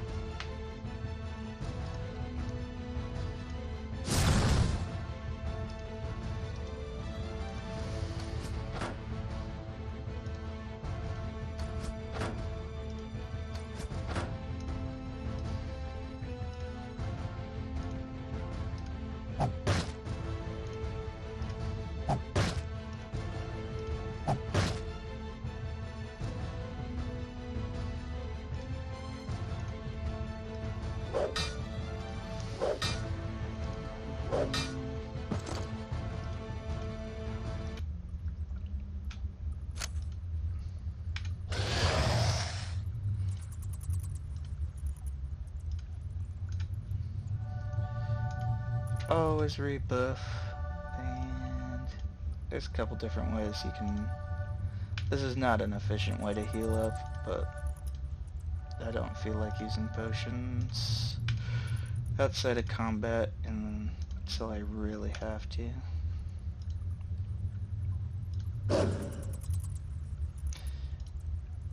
I want to know how they hear treasure. Like, that's just very...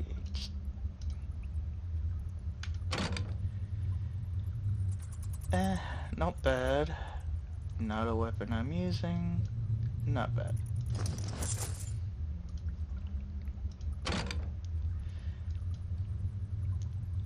Excellent. I needed increased stealth on her and evasion and armor. This evasion provides strong attack defense against ranged. That was an excellent upgrade for Selen. Now we still have this whole pocket to do, and going down that way.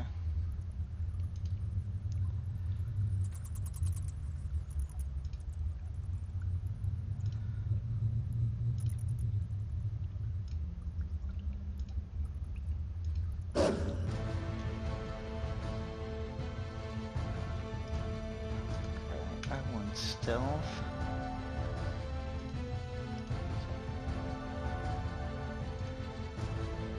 I've got no idea. There's one.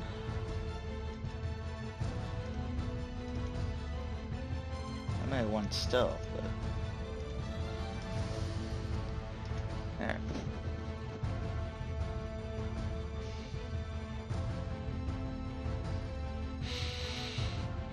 Okay, so that was a shaman.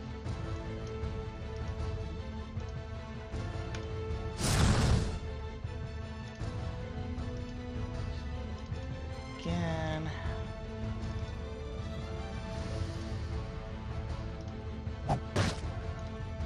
Does it buff with? Okay, it does buff with melee accuracy. We are going to be holding our group very tight and mostly trying to let the enemy come at us.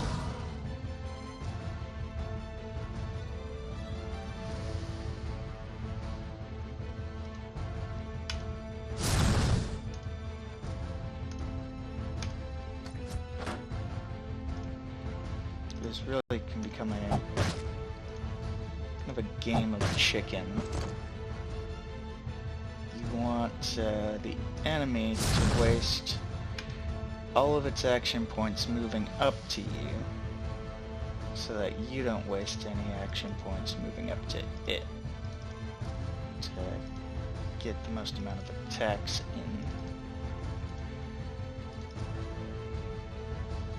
Doesn't always work in your favor though. Line of sight blocked. Alright.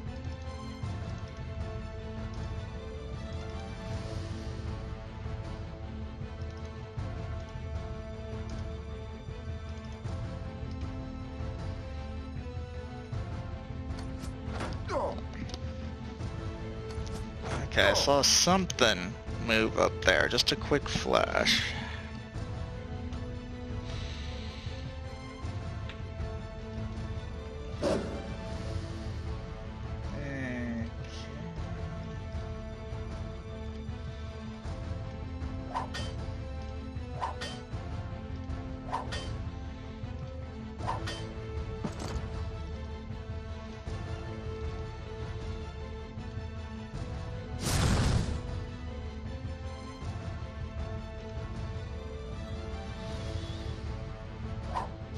Yeah, I triggered more enemies.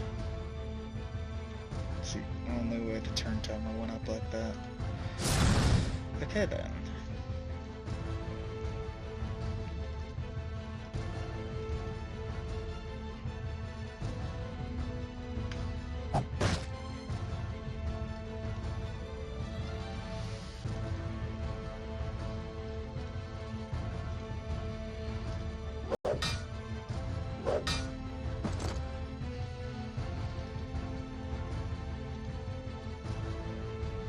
Line of sight still blocked.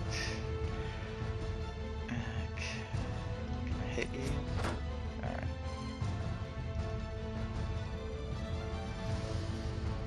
I forgot you had a choke marsh left.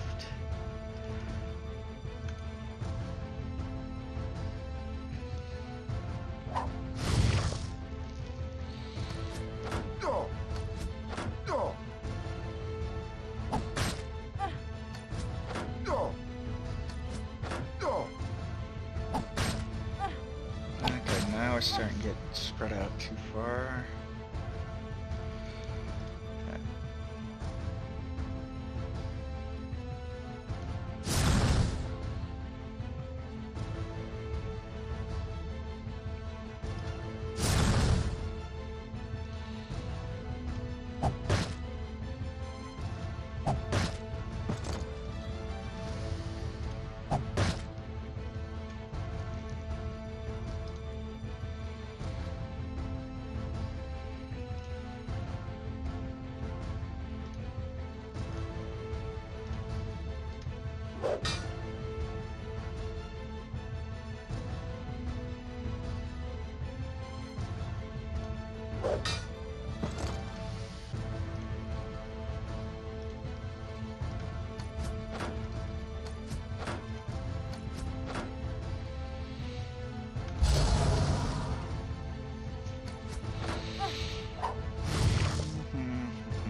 Ouch.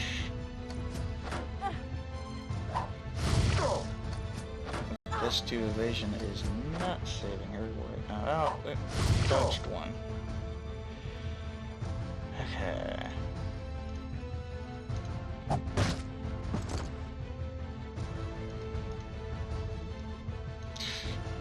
What is with all these archers?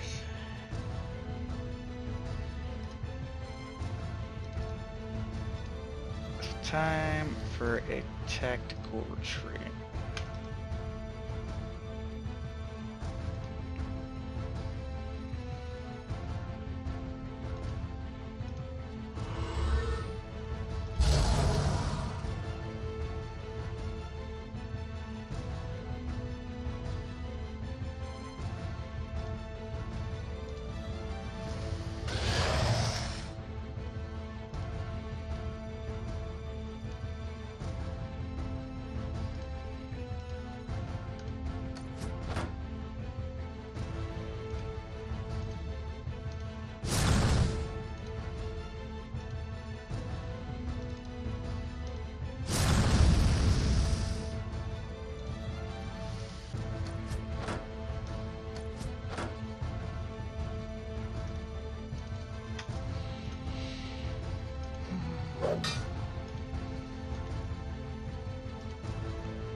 Oh, it really walked into an army. So,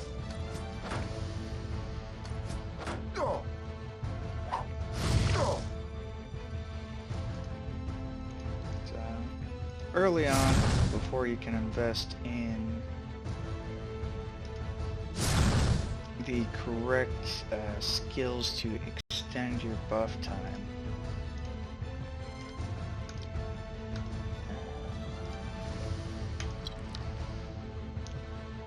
need to keep an eye to make sure your buffs stay up. Alright. Time for that AoE to pay some dividends.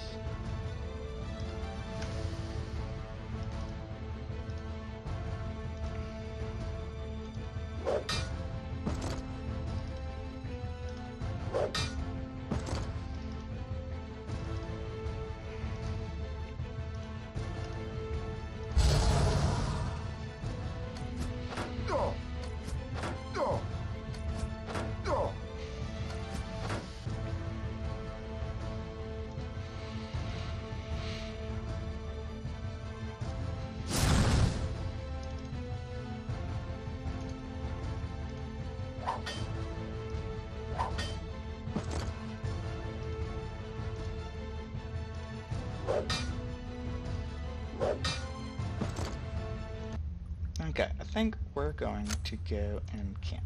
And we're going to be very careful and only walk where we have walked before. This is important when using auto walk. If you're not careful, you may end up having it take a path that you weren't anticipating. And that's just me being silly, getting rid of those black tiles. Let's get over here so we can spend those levels.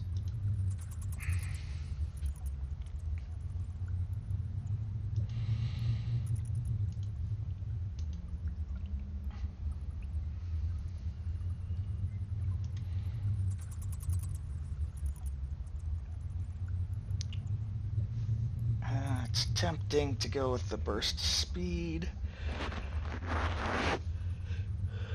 And it's also tempting to go with the phalanx.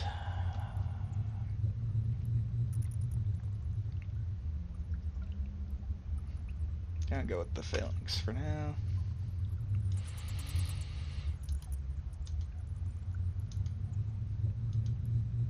We're almost to the beautiful block AoE. Almost.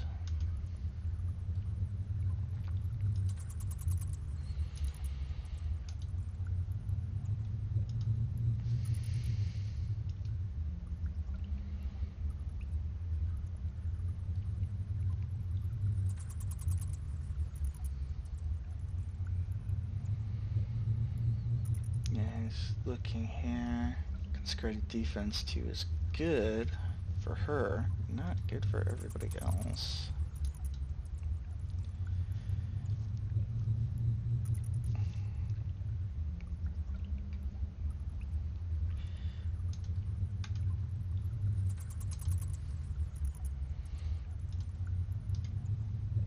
Okay, zones. Yeah, see this. Waiting for that at level 6. Running shot again. It's 10. One more level before it starts really doing what I need it to do.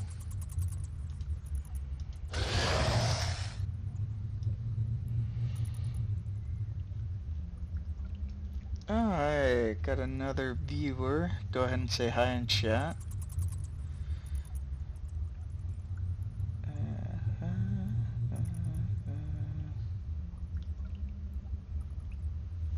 Brunter, does that happen to be you?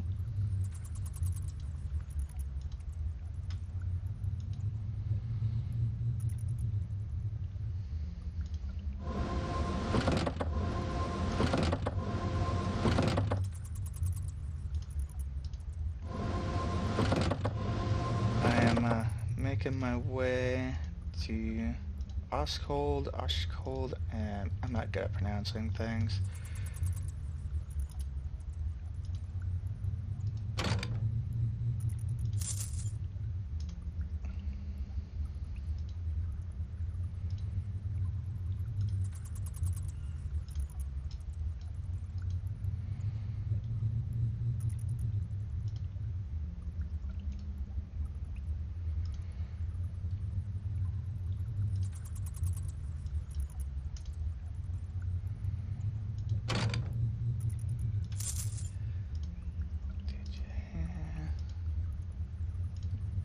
Make sure I get all the loot, all the kills. Alright.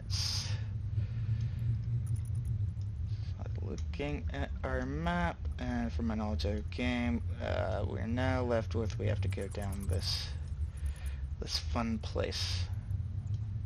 And by fun, I mean definitely not fun.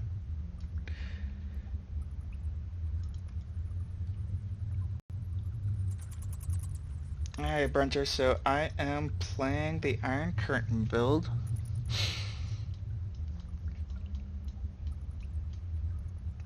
I'm still working with the basic leveling plan I'm used to following for it. Trying to decide on some various tweaks. I will be posting up to YouTube as well once I have time to compress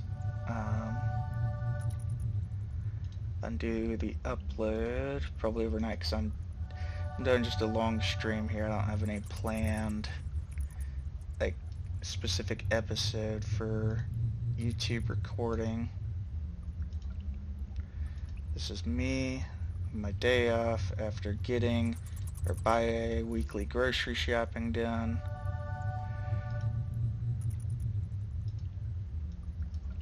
Playing Heroes of Steel and streaming until I lose my voice, or I don't know, decide to do something else.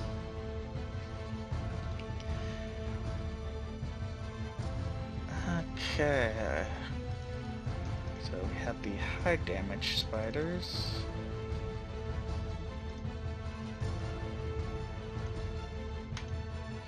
Now, at this point, still do not have a single minus AP curse. So, positioning is absolutely critical. Have to keep the group together, not get too overextended.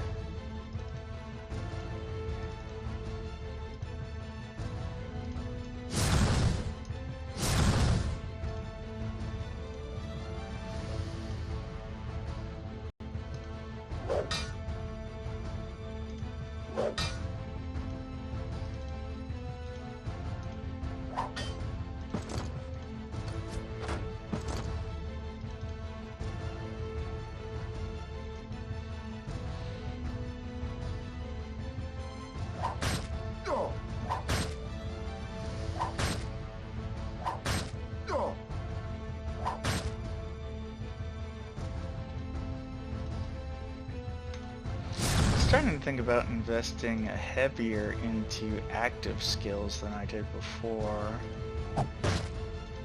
So, talking with Spada Ginsu, who is amicabus on the TV Discord. I did not go nearly as heavy into group buffs as I have typically done in the past. I was kind of looking at return on investment, or ROI for talent points. At the same time though, I'm so used to running the group heavy buff teams. And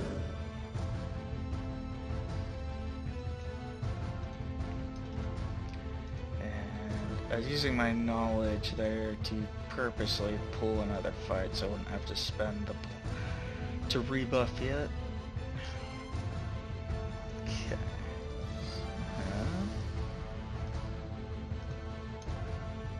These guys don't do nearly as much damage as the green ones. I'm less worried about getting hit by them. And getting hit's still not great, but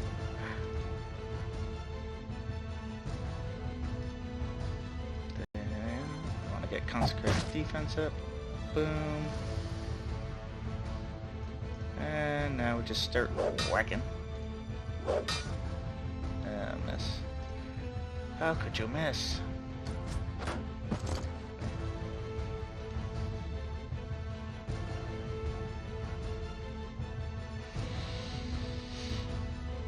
Alrighty, there are several pools in this area.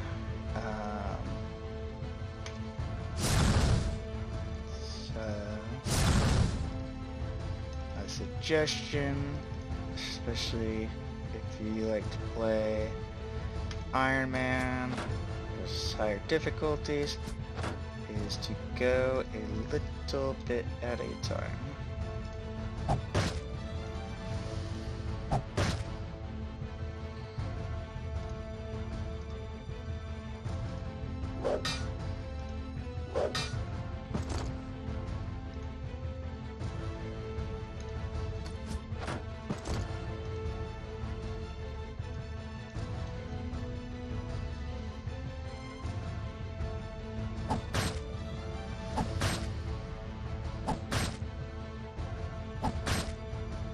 Okay, good.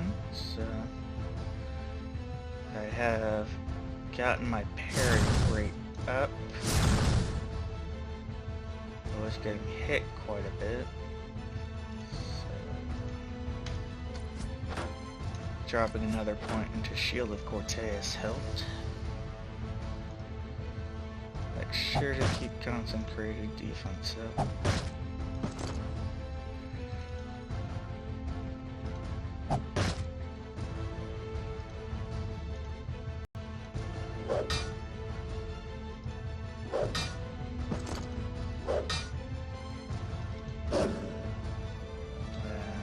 Triggers another one. So now we're gonna have to start keeping a look at our buff turn counters, because I know Pure Flame Shield, I think it's expiring.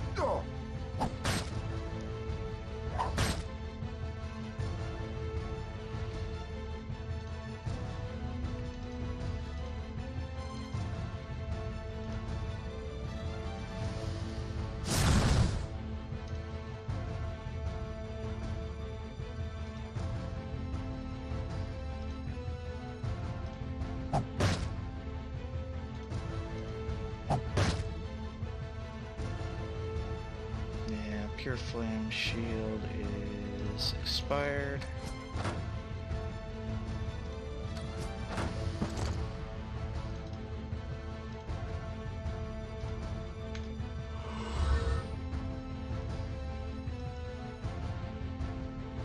Oh. That would be very bad to leave off.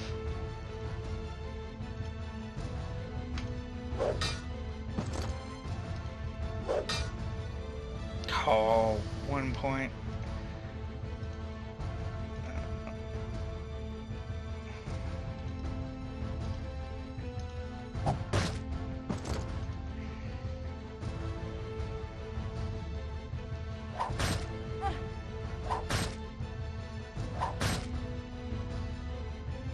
not bad. Not bad with consecrated defense 1.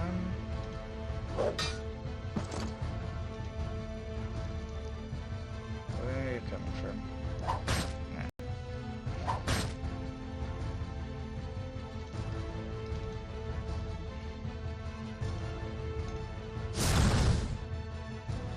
Is there other stuff looking?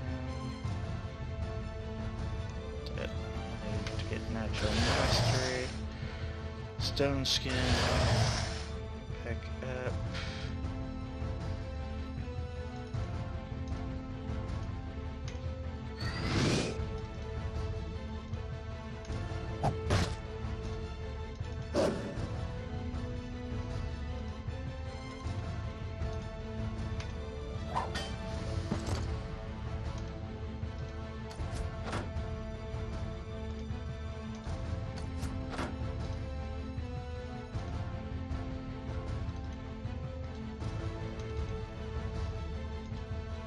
And the spiders just keep coming.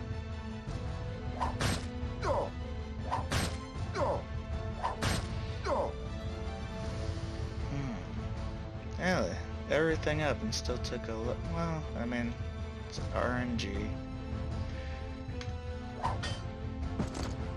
That is why we increase armor.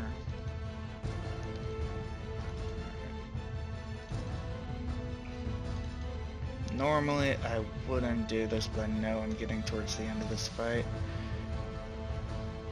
Yep, and I just want to figure out where the other friggin' spiders are.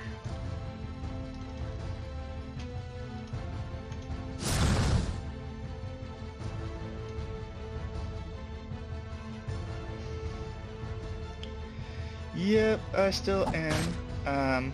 While you were gone, I cleared out the cave of ROUS, and cleared out that side. I got a really nice gear piece for Selen from the giant ratkin cave. Massive upgrade over this thing. Everything else I got in there was not applicable to my current build. No, not yet. It's down here.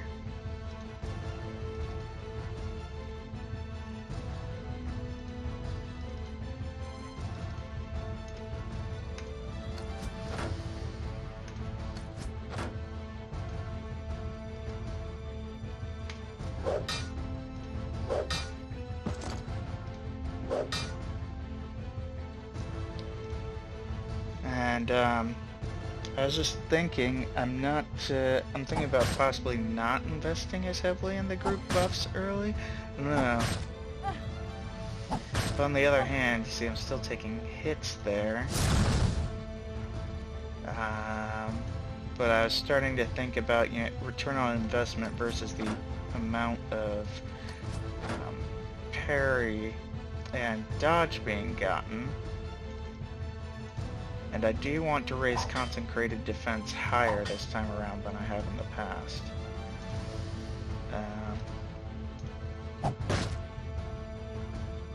I just...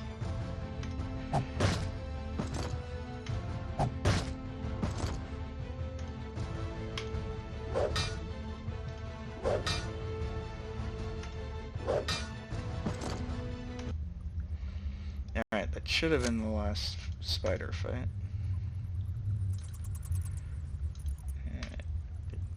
Is it here? Yeah, it's down here. Give me armor. Okay. And armor upgrade goes to the tank. And then she gets his cast off. Still have not found a better hammer for her yet. She's still rocking that crappy starting hammer. I mean, it's crappy. Its base damage is 7. Ugh.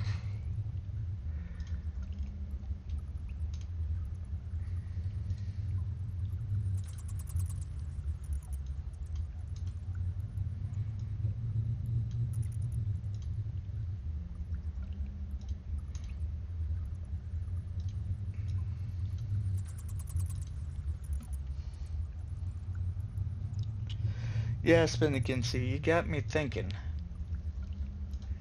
I'm still not entirely sure because one of the whole things of this build is like being able to tank from any direction, which the group buffs help with. And having safety net. But some of those higher levels of attacks are nice too.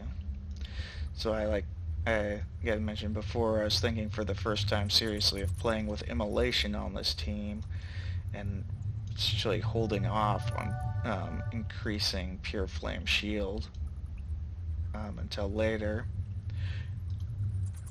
Seeing if I could get away with not completely maxing out armor. But on the other hand, I know from experience having those max armor stats is just a nice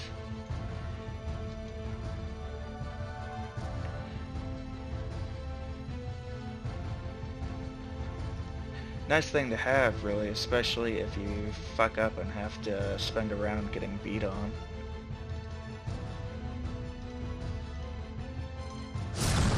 But you do have me rethinking my general plan.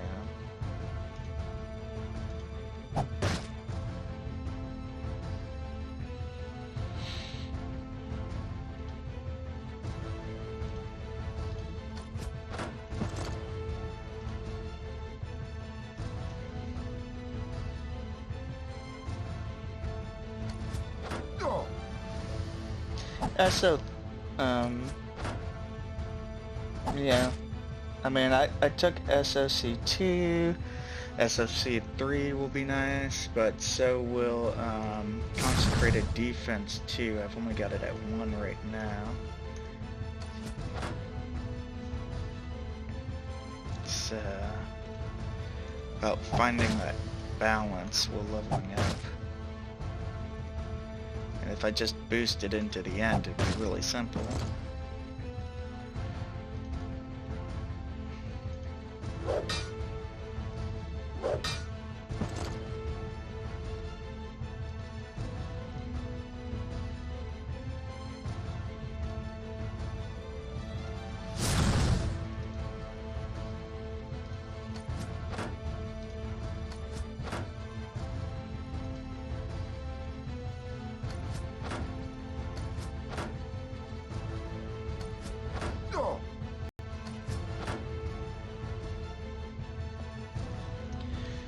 Well, having Vinny gives a certain,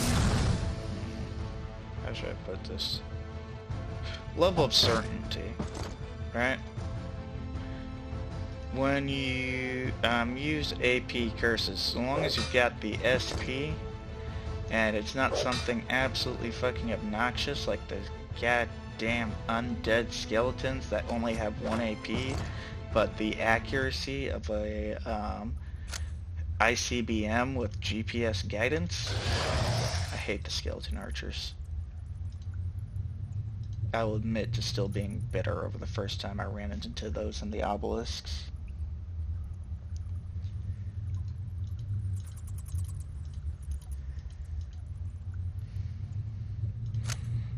So annoying thing if you don't know, there's some limitation in this engine. When they go to text like that, it actually takes turns off your buffs. And that's only the second worst hammer in the game. Better than the worst one, I suppose, but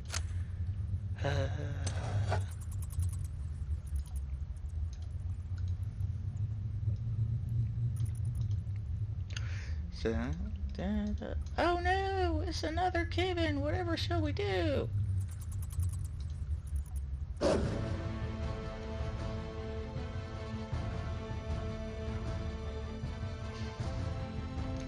Yeah, it does specifically for her, no doubt.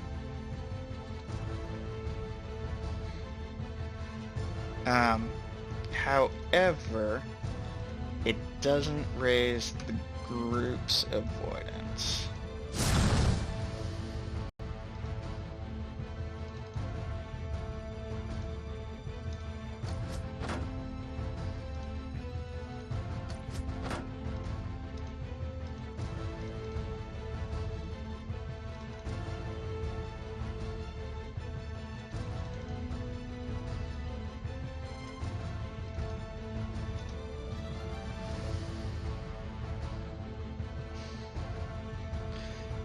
Yeah, there's that. There's also doing what I'm doing right now, which, trolling.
Definitely need a mix of both, being able to go by feel and go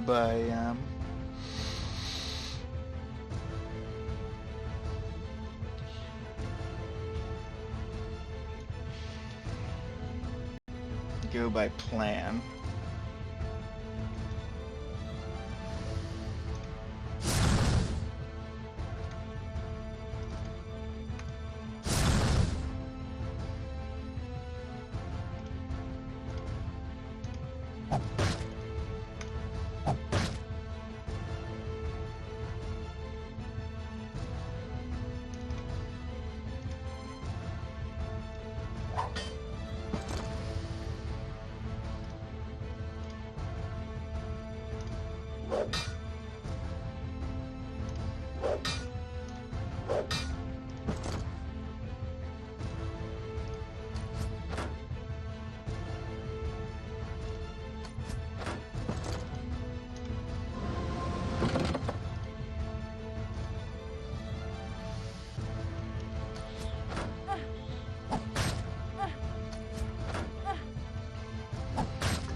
Even though I know it's not SP efficient to use it every turn, I'm paranoid.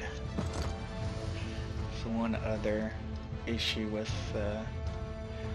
consecrated defense is knowing that it has to be constantly refreshed.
And I do a lot of walking back to camp.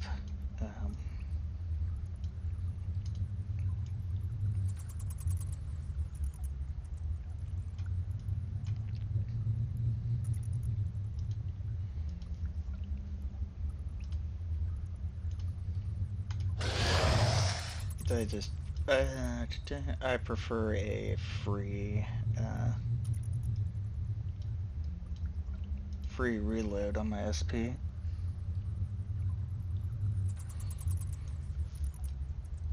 Yeah, it don't have a ton of E3 experience either for the same reason, but you know, we're going for it. Ooh, where have you been for like the last... Okay.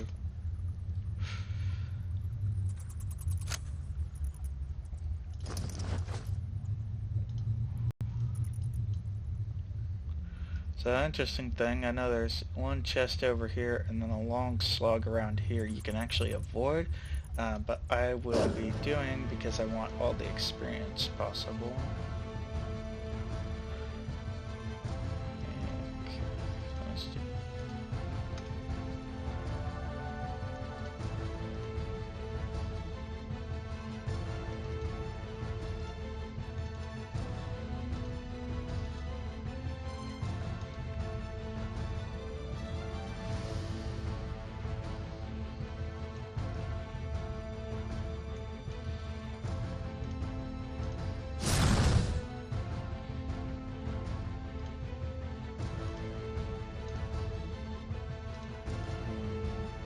That's right.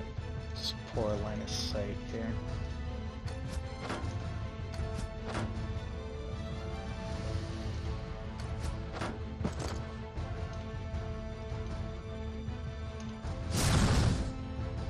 Yep, sometimes you just gotta charge. And then retreat one square.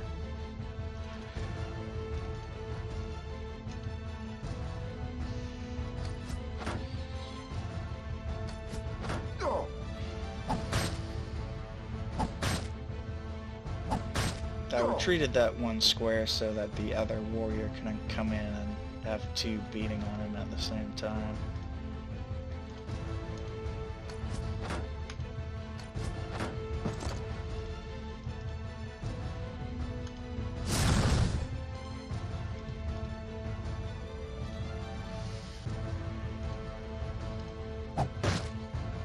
Yeah, I have to reorganize these skills at some point too. Ah, yeah, see, that's why you need the plus movement.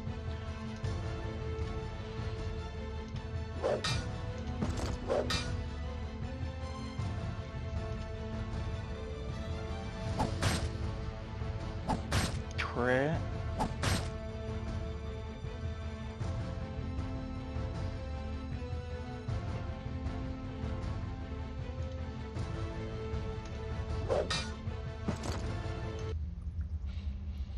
I feel like if you are willing to invest in Vincent as a frost mage, specifically early on, it makes one of the safest kind of intro attempts to Ironman, because you got the -2 AP curse. Can't miss, can't be blocked, can't be resisted, and then you've got flash freeze, or not flash freeze, frigid air.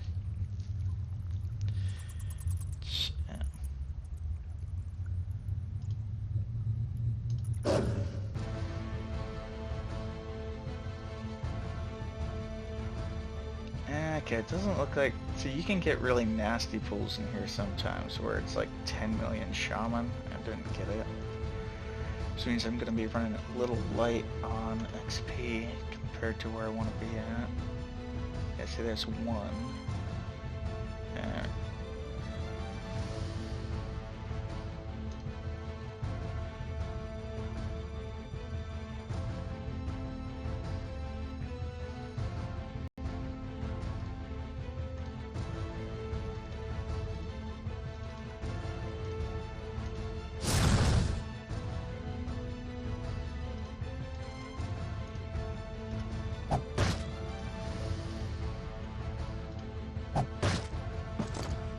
Yes, I'm a big fan of the boring make them come to you strategy.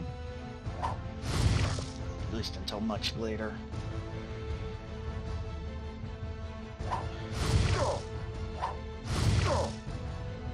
This makes the fights and of course the overall time spent in game longer, but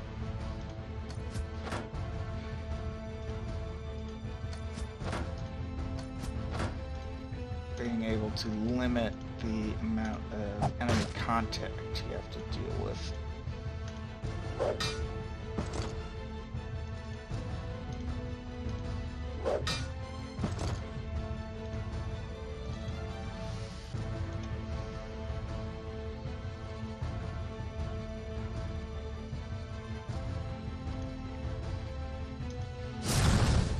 Okay, so now we're getting down to where I'm going to have to go down into their territory unless I really want to backtrack, so...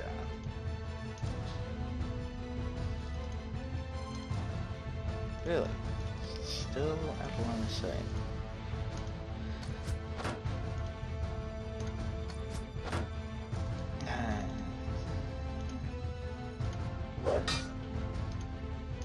So far, so good.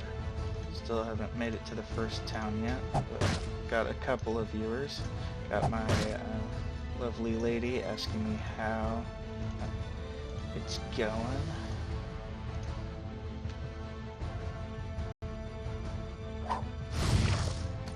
I really don't mind the multi-deathkin. I prefer the first deathkin fight to get at least 2 deathkin.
Aha!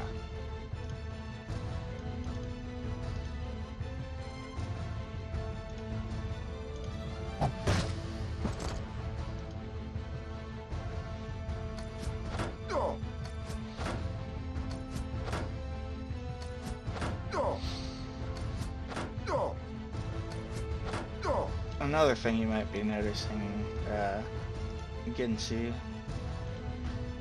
is without minus AP, your enemy's turn goes a lot longer.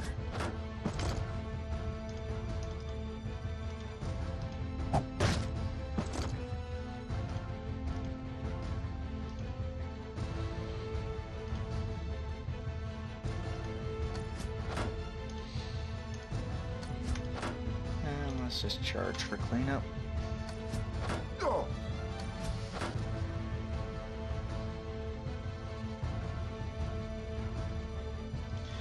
Again, it all depends on your team. I've got to tell you, when I run Caster Kira, I fear no deathkin. In fact, I laugh in their face. You all know that scene from Raiders of the Lost Ark where the Nazi opens the Ark and gets his face melted? That's basically what Kira does to anything weak to holy. And so you just keep leveling up her attack spell until you hit 18 for single target damage. And you'll walk in there and just murder.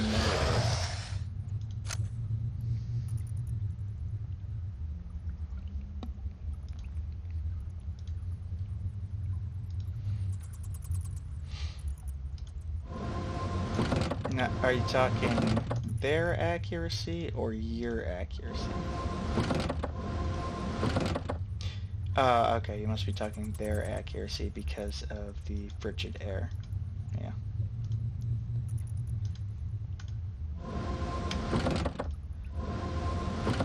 Some nice comparisons are like ethereal anguish, which gets minus accuracy at high levels. Its minus accuracy is to both melee and ranged. The same for meteoric shockwave, and the same for silent stalker.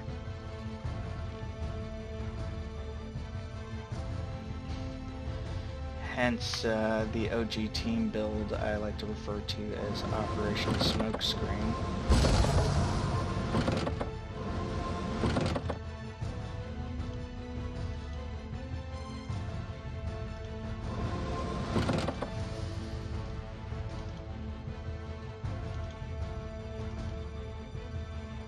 That can sometimes be an archer right there. Let's see. Get our frontliners to the front. Get his slow ass caught up. And continue.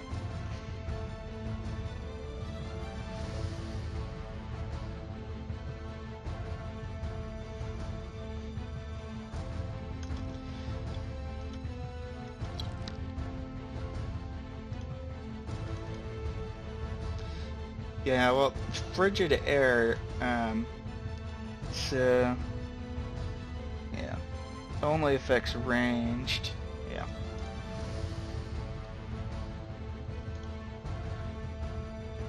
So it looks like they kind of self-block themselves in, perhaps.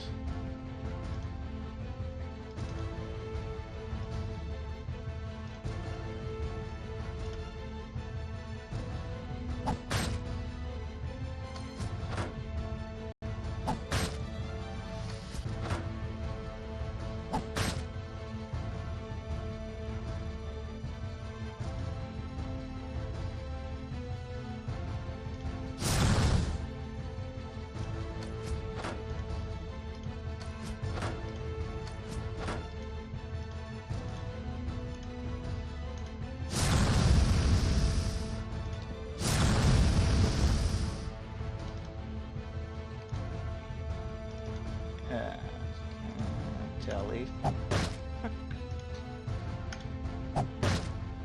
Alright, we need to start getting some kills.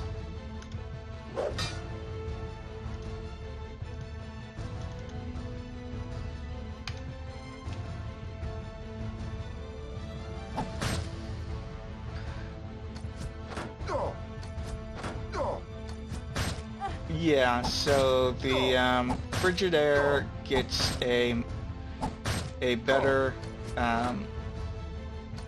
better template. Not only faster, but also a larger max one. So it just kind of depends. Although EA10 is one of the most brutal curses in the game. It's just really, really expensive to cast.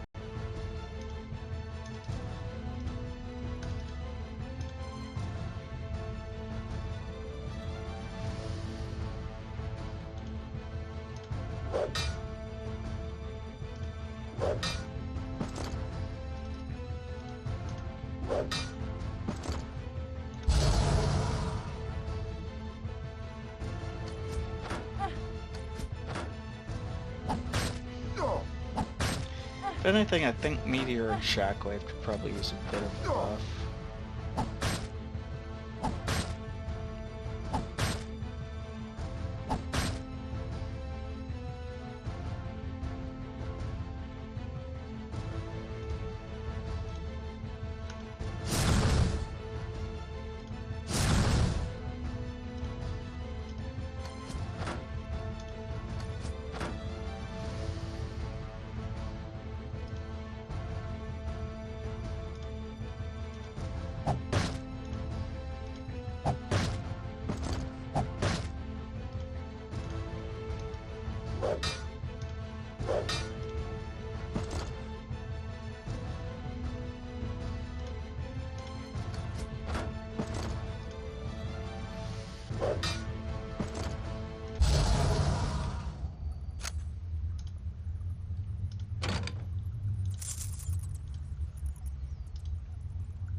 Okay, that should be...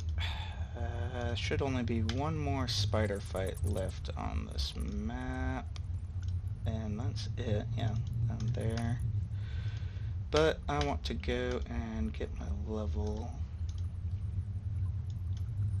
as well as leave no trap. Yeah, maybe she had a childhood friend who was maimed by a trap left on an abandoned battlefield, and that's why I have to obsessively disarm every trap.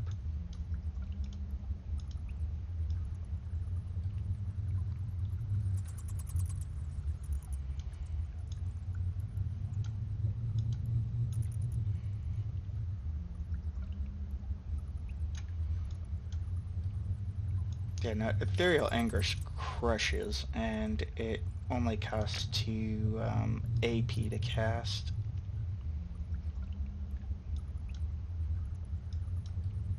And so I have played a group before where I specifically was purposely stacking Ethereal Anguish, Meteoric Shockwave, and Silent Stalker.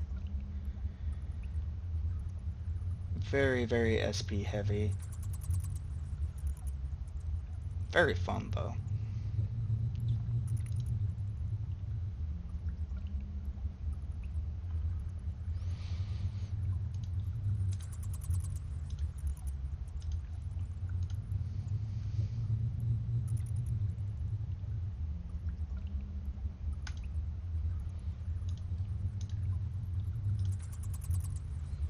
Oh, thank God. Ding, ding, ding, ding, ding.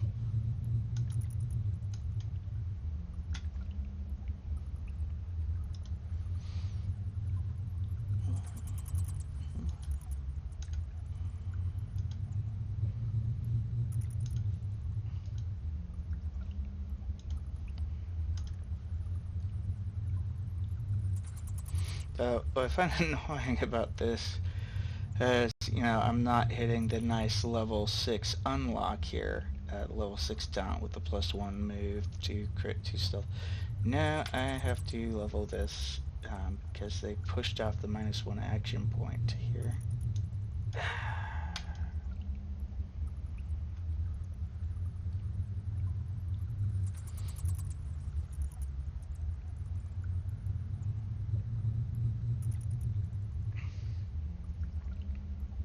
Okay.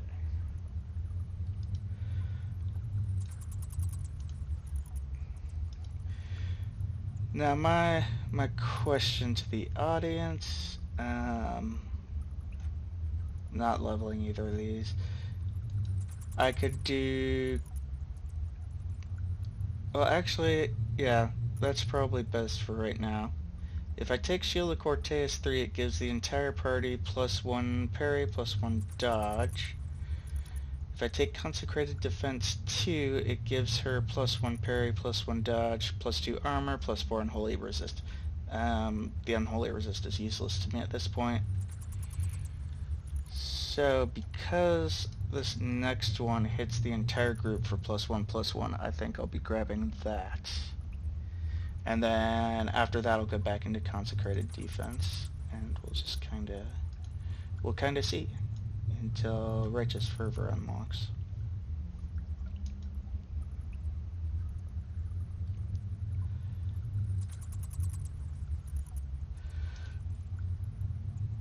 Let's go ahead and take a quick look at where everybody's at.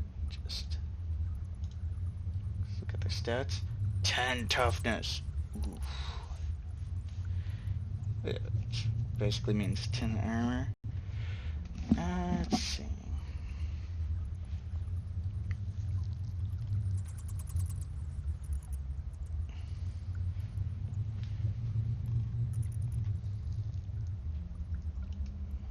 Oh, did I forget to level him? His talent? Yes, I did. Okay. This is a hard one for me. I like Burst of Speed. I like Phalanx Shield. What do you guys think?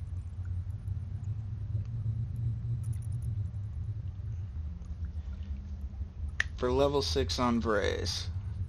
Burst of speed or phalanx shield +1.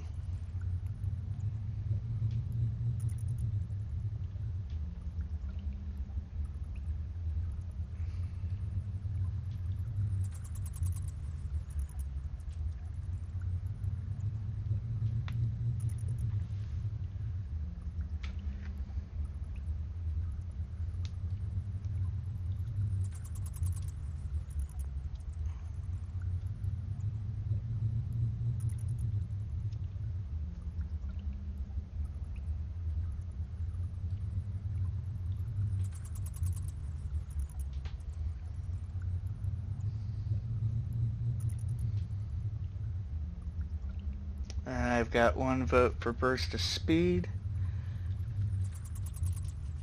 Any input, Ginsu?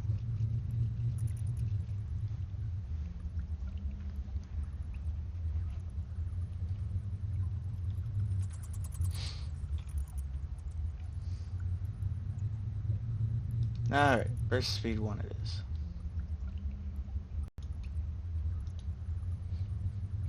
Yeah, I was also just looking at kind of return on investment here. If we look at Phalanx Shield, like 1, awesome.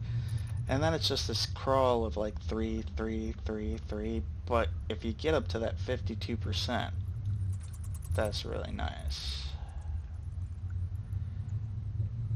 But you're missing out, of course, on some other stuff. I don't know. First and foremost, I need him to not die. Alright.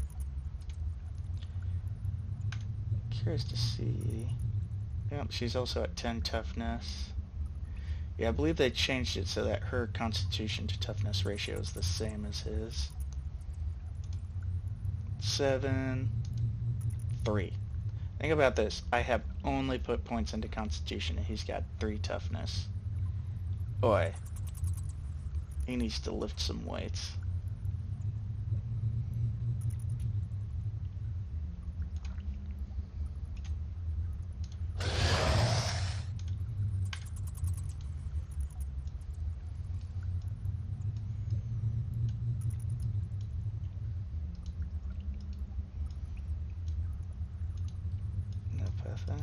Right.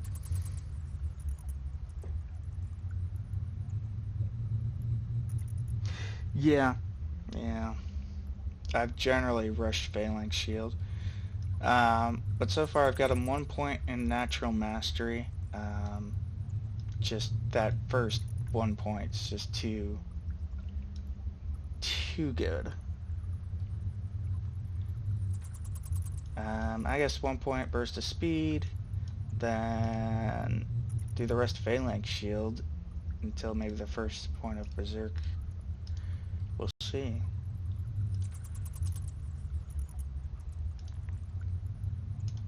La la la. Oh, look, it's a stone. It glows. I like how both the both your main tank slots, they look at it and they're like, I'm ready to smash it. Or in Kincaid's case, I'm ready to stab that thing if it needs to be stabbed.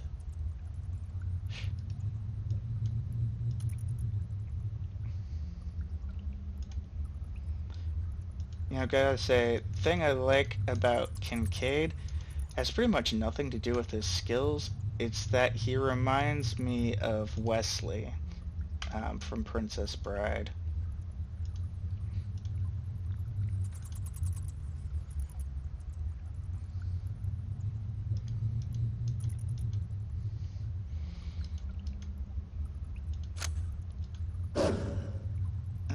Okay.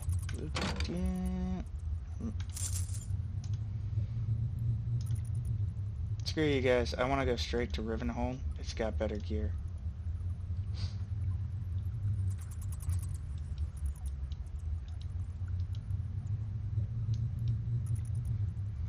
Really?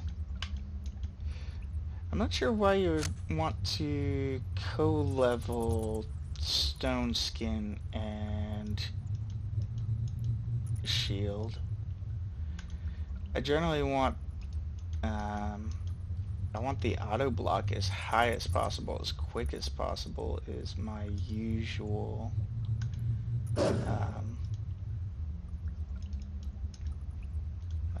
way of doing it.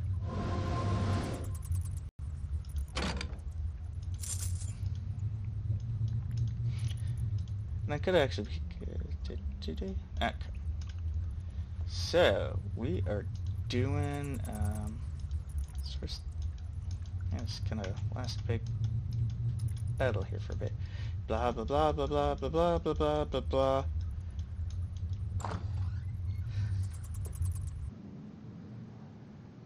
Ha ha ha. Yep. You will never unsee it. You know, it took me forever to realize these were signposts.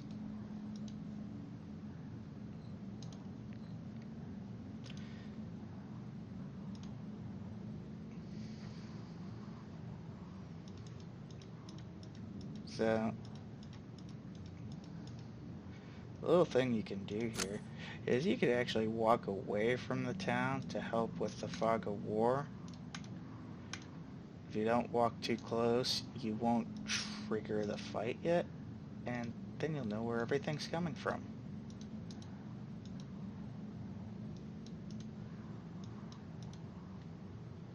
Again, cheesing detection lines in a bit of an older system, but hey.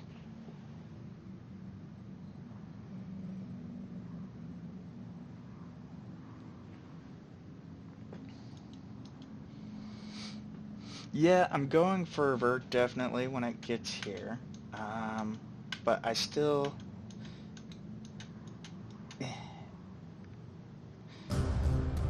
I want to be auto-blocking, or basically I want to see misses more than hits.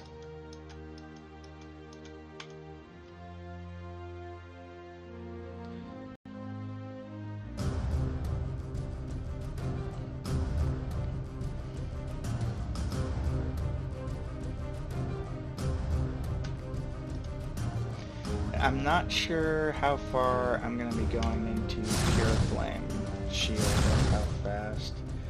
Because I really want to think about bringing him in for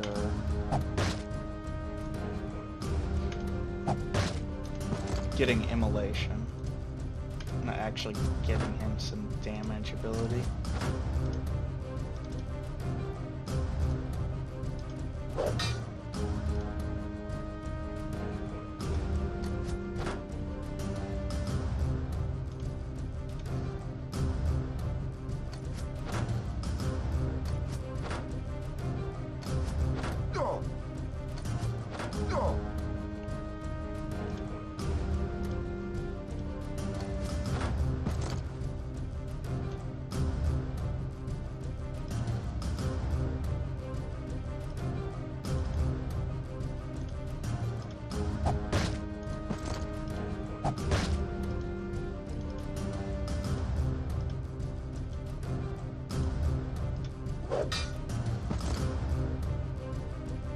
Seriously.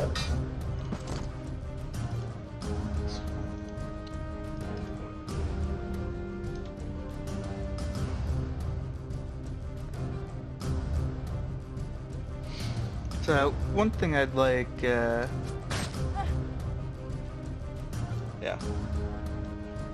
input on for those watching, for, I know we talk a huge amount of builds, but just for general play style, or how you guys play your groups, it's about the same. You do something different.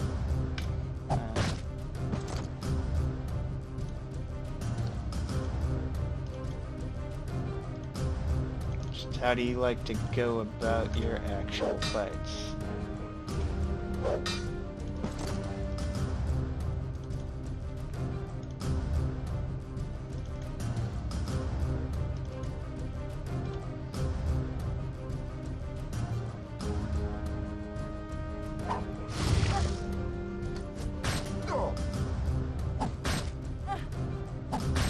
Really? You use shockwave as well?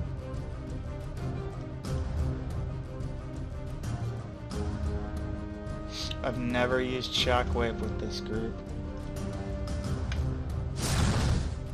At least any time early.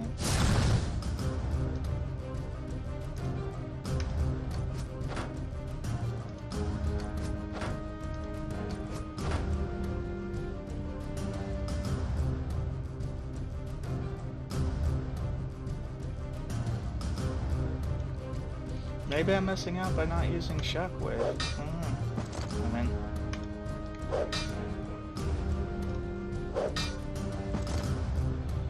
when do you take your first point in immolation? Oh, you little shit.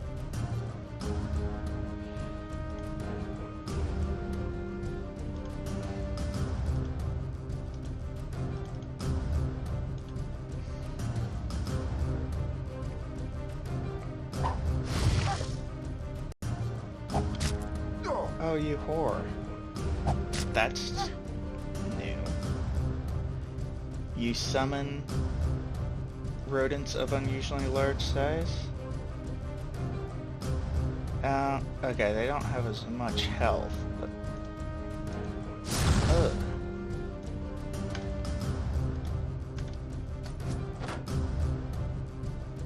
Listen here. Fuckface.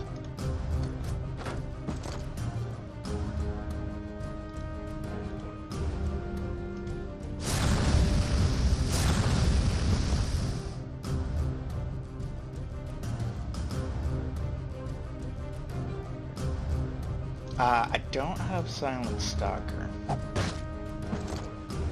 with this group.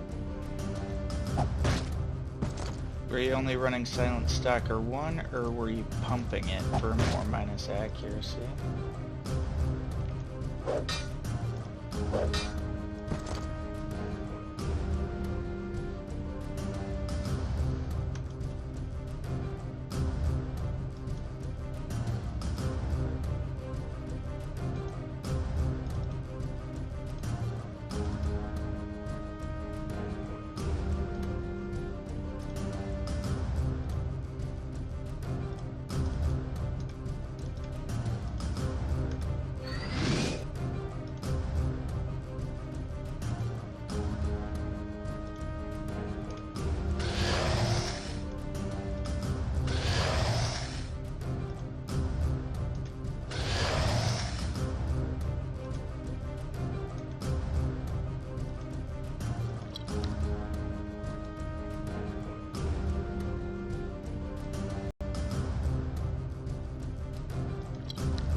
That's what I was thinking. I'm wondering when you go for meteoric shockwave then.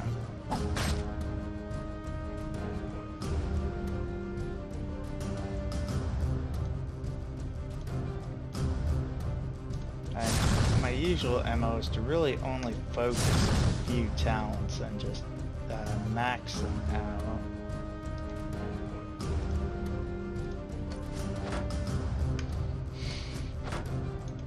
Outside of the occasional one-pointer that's an absolute, must-have.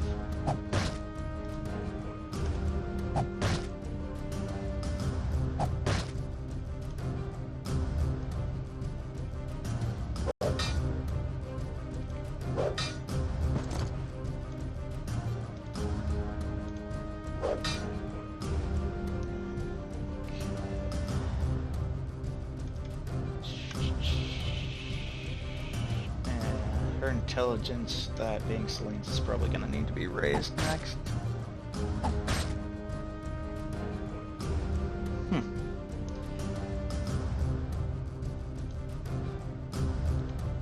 Interesting.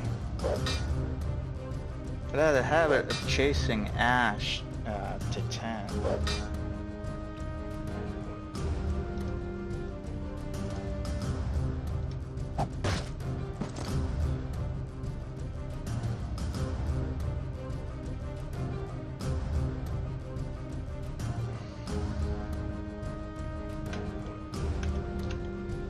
The Crete is where I think you first start seeing elemental damage added.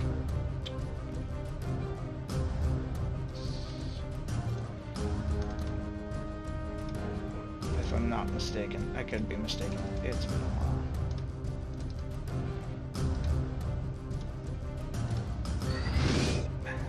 There we go.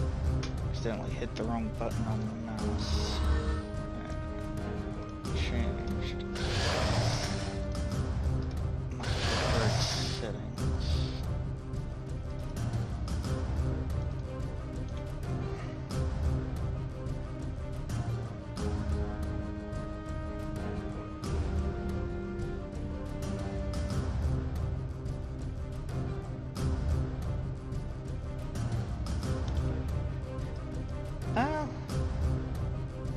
See, I mean, it could definitely be more fun. I'm going to have some more options with them. I also find that, yeah, she's getting up. I usually do not like to put points into intelligence, but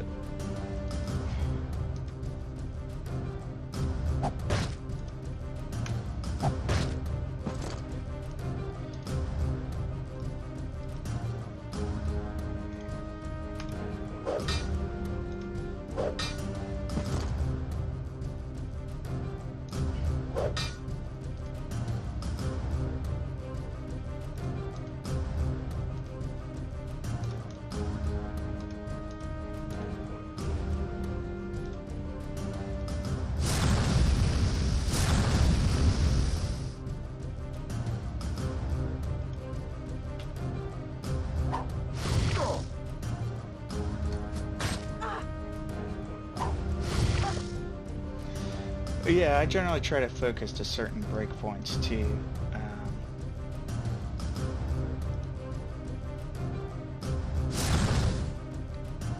I'm also trying to see if I can adjust to make this group better than what I'd always done previously. So I really do appreciate all the feedback and what other people do.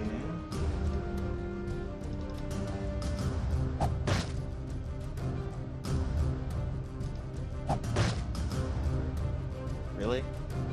Really?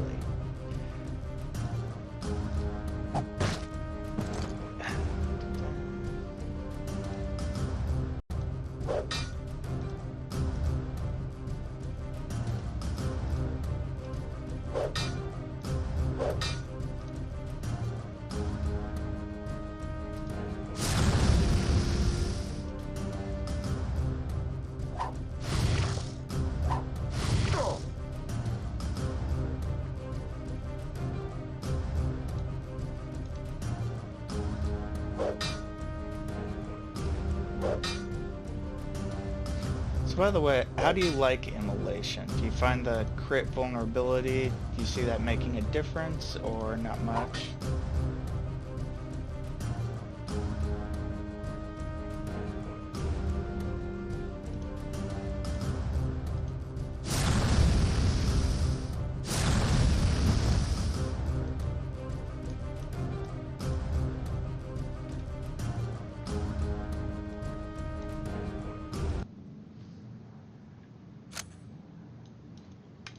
Alright, and we are hitting our first official town.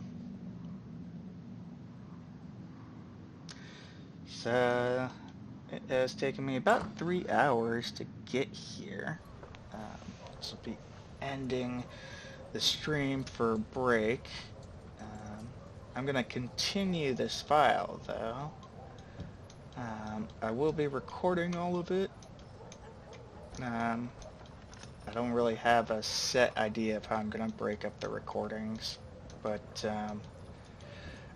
I will get them to my YouTube channel as well. I'm probably just going to leave them as a raw recording, meaning I'm not gonna go back in and do any video editing or audio editing, at least for now. The only thing I'm gonna do is compress it.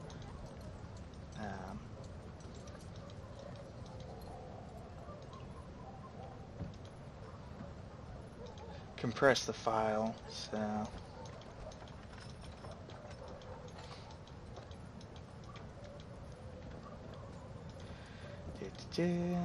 get her quest out of the way. Again,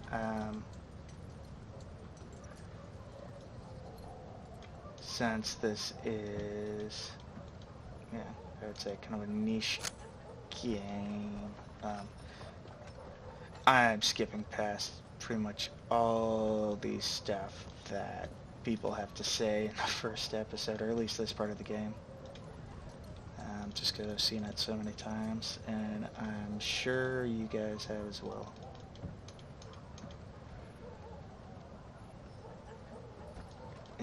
And we are getting these. Oh my god. Do my two main melee guys need shield upgrades?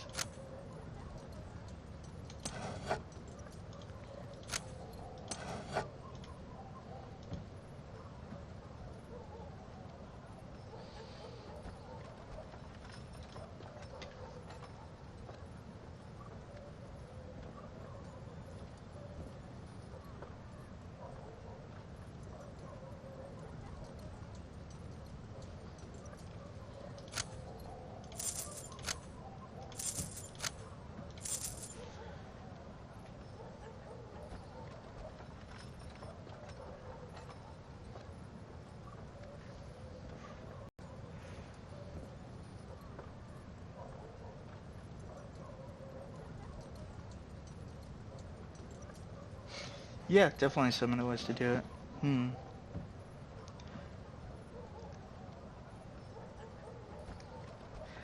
it. I generally avoid until it gets to the point where it just bugs me too much.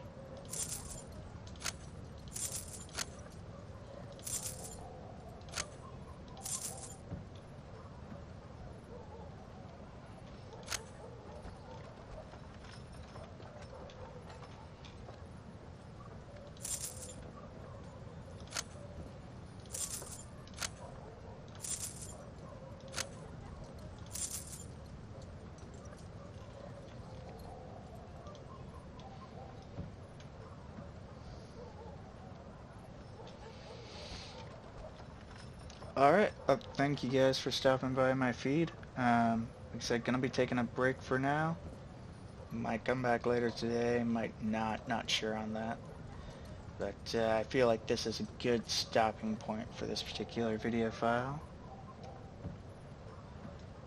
I am going to see how far I can get and document it. Also, I can be embarrassed in front of the entire internet.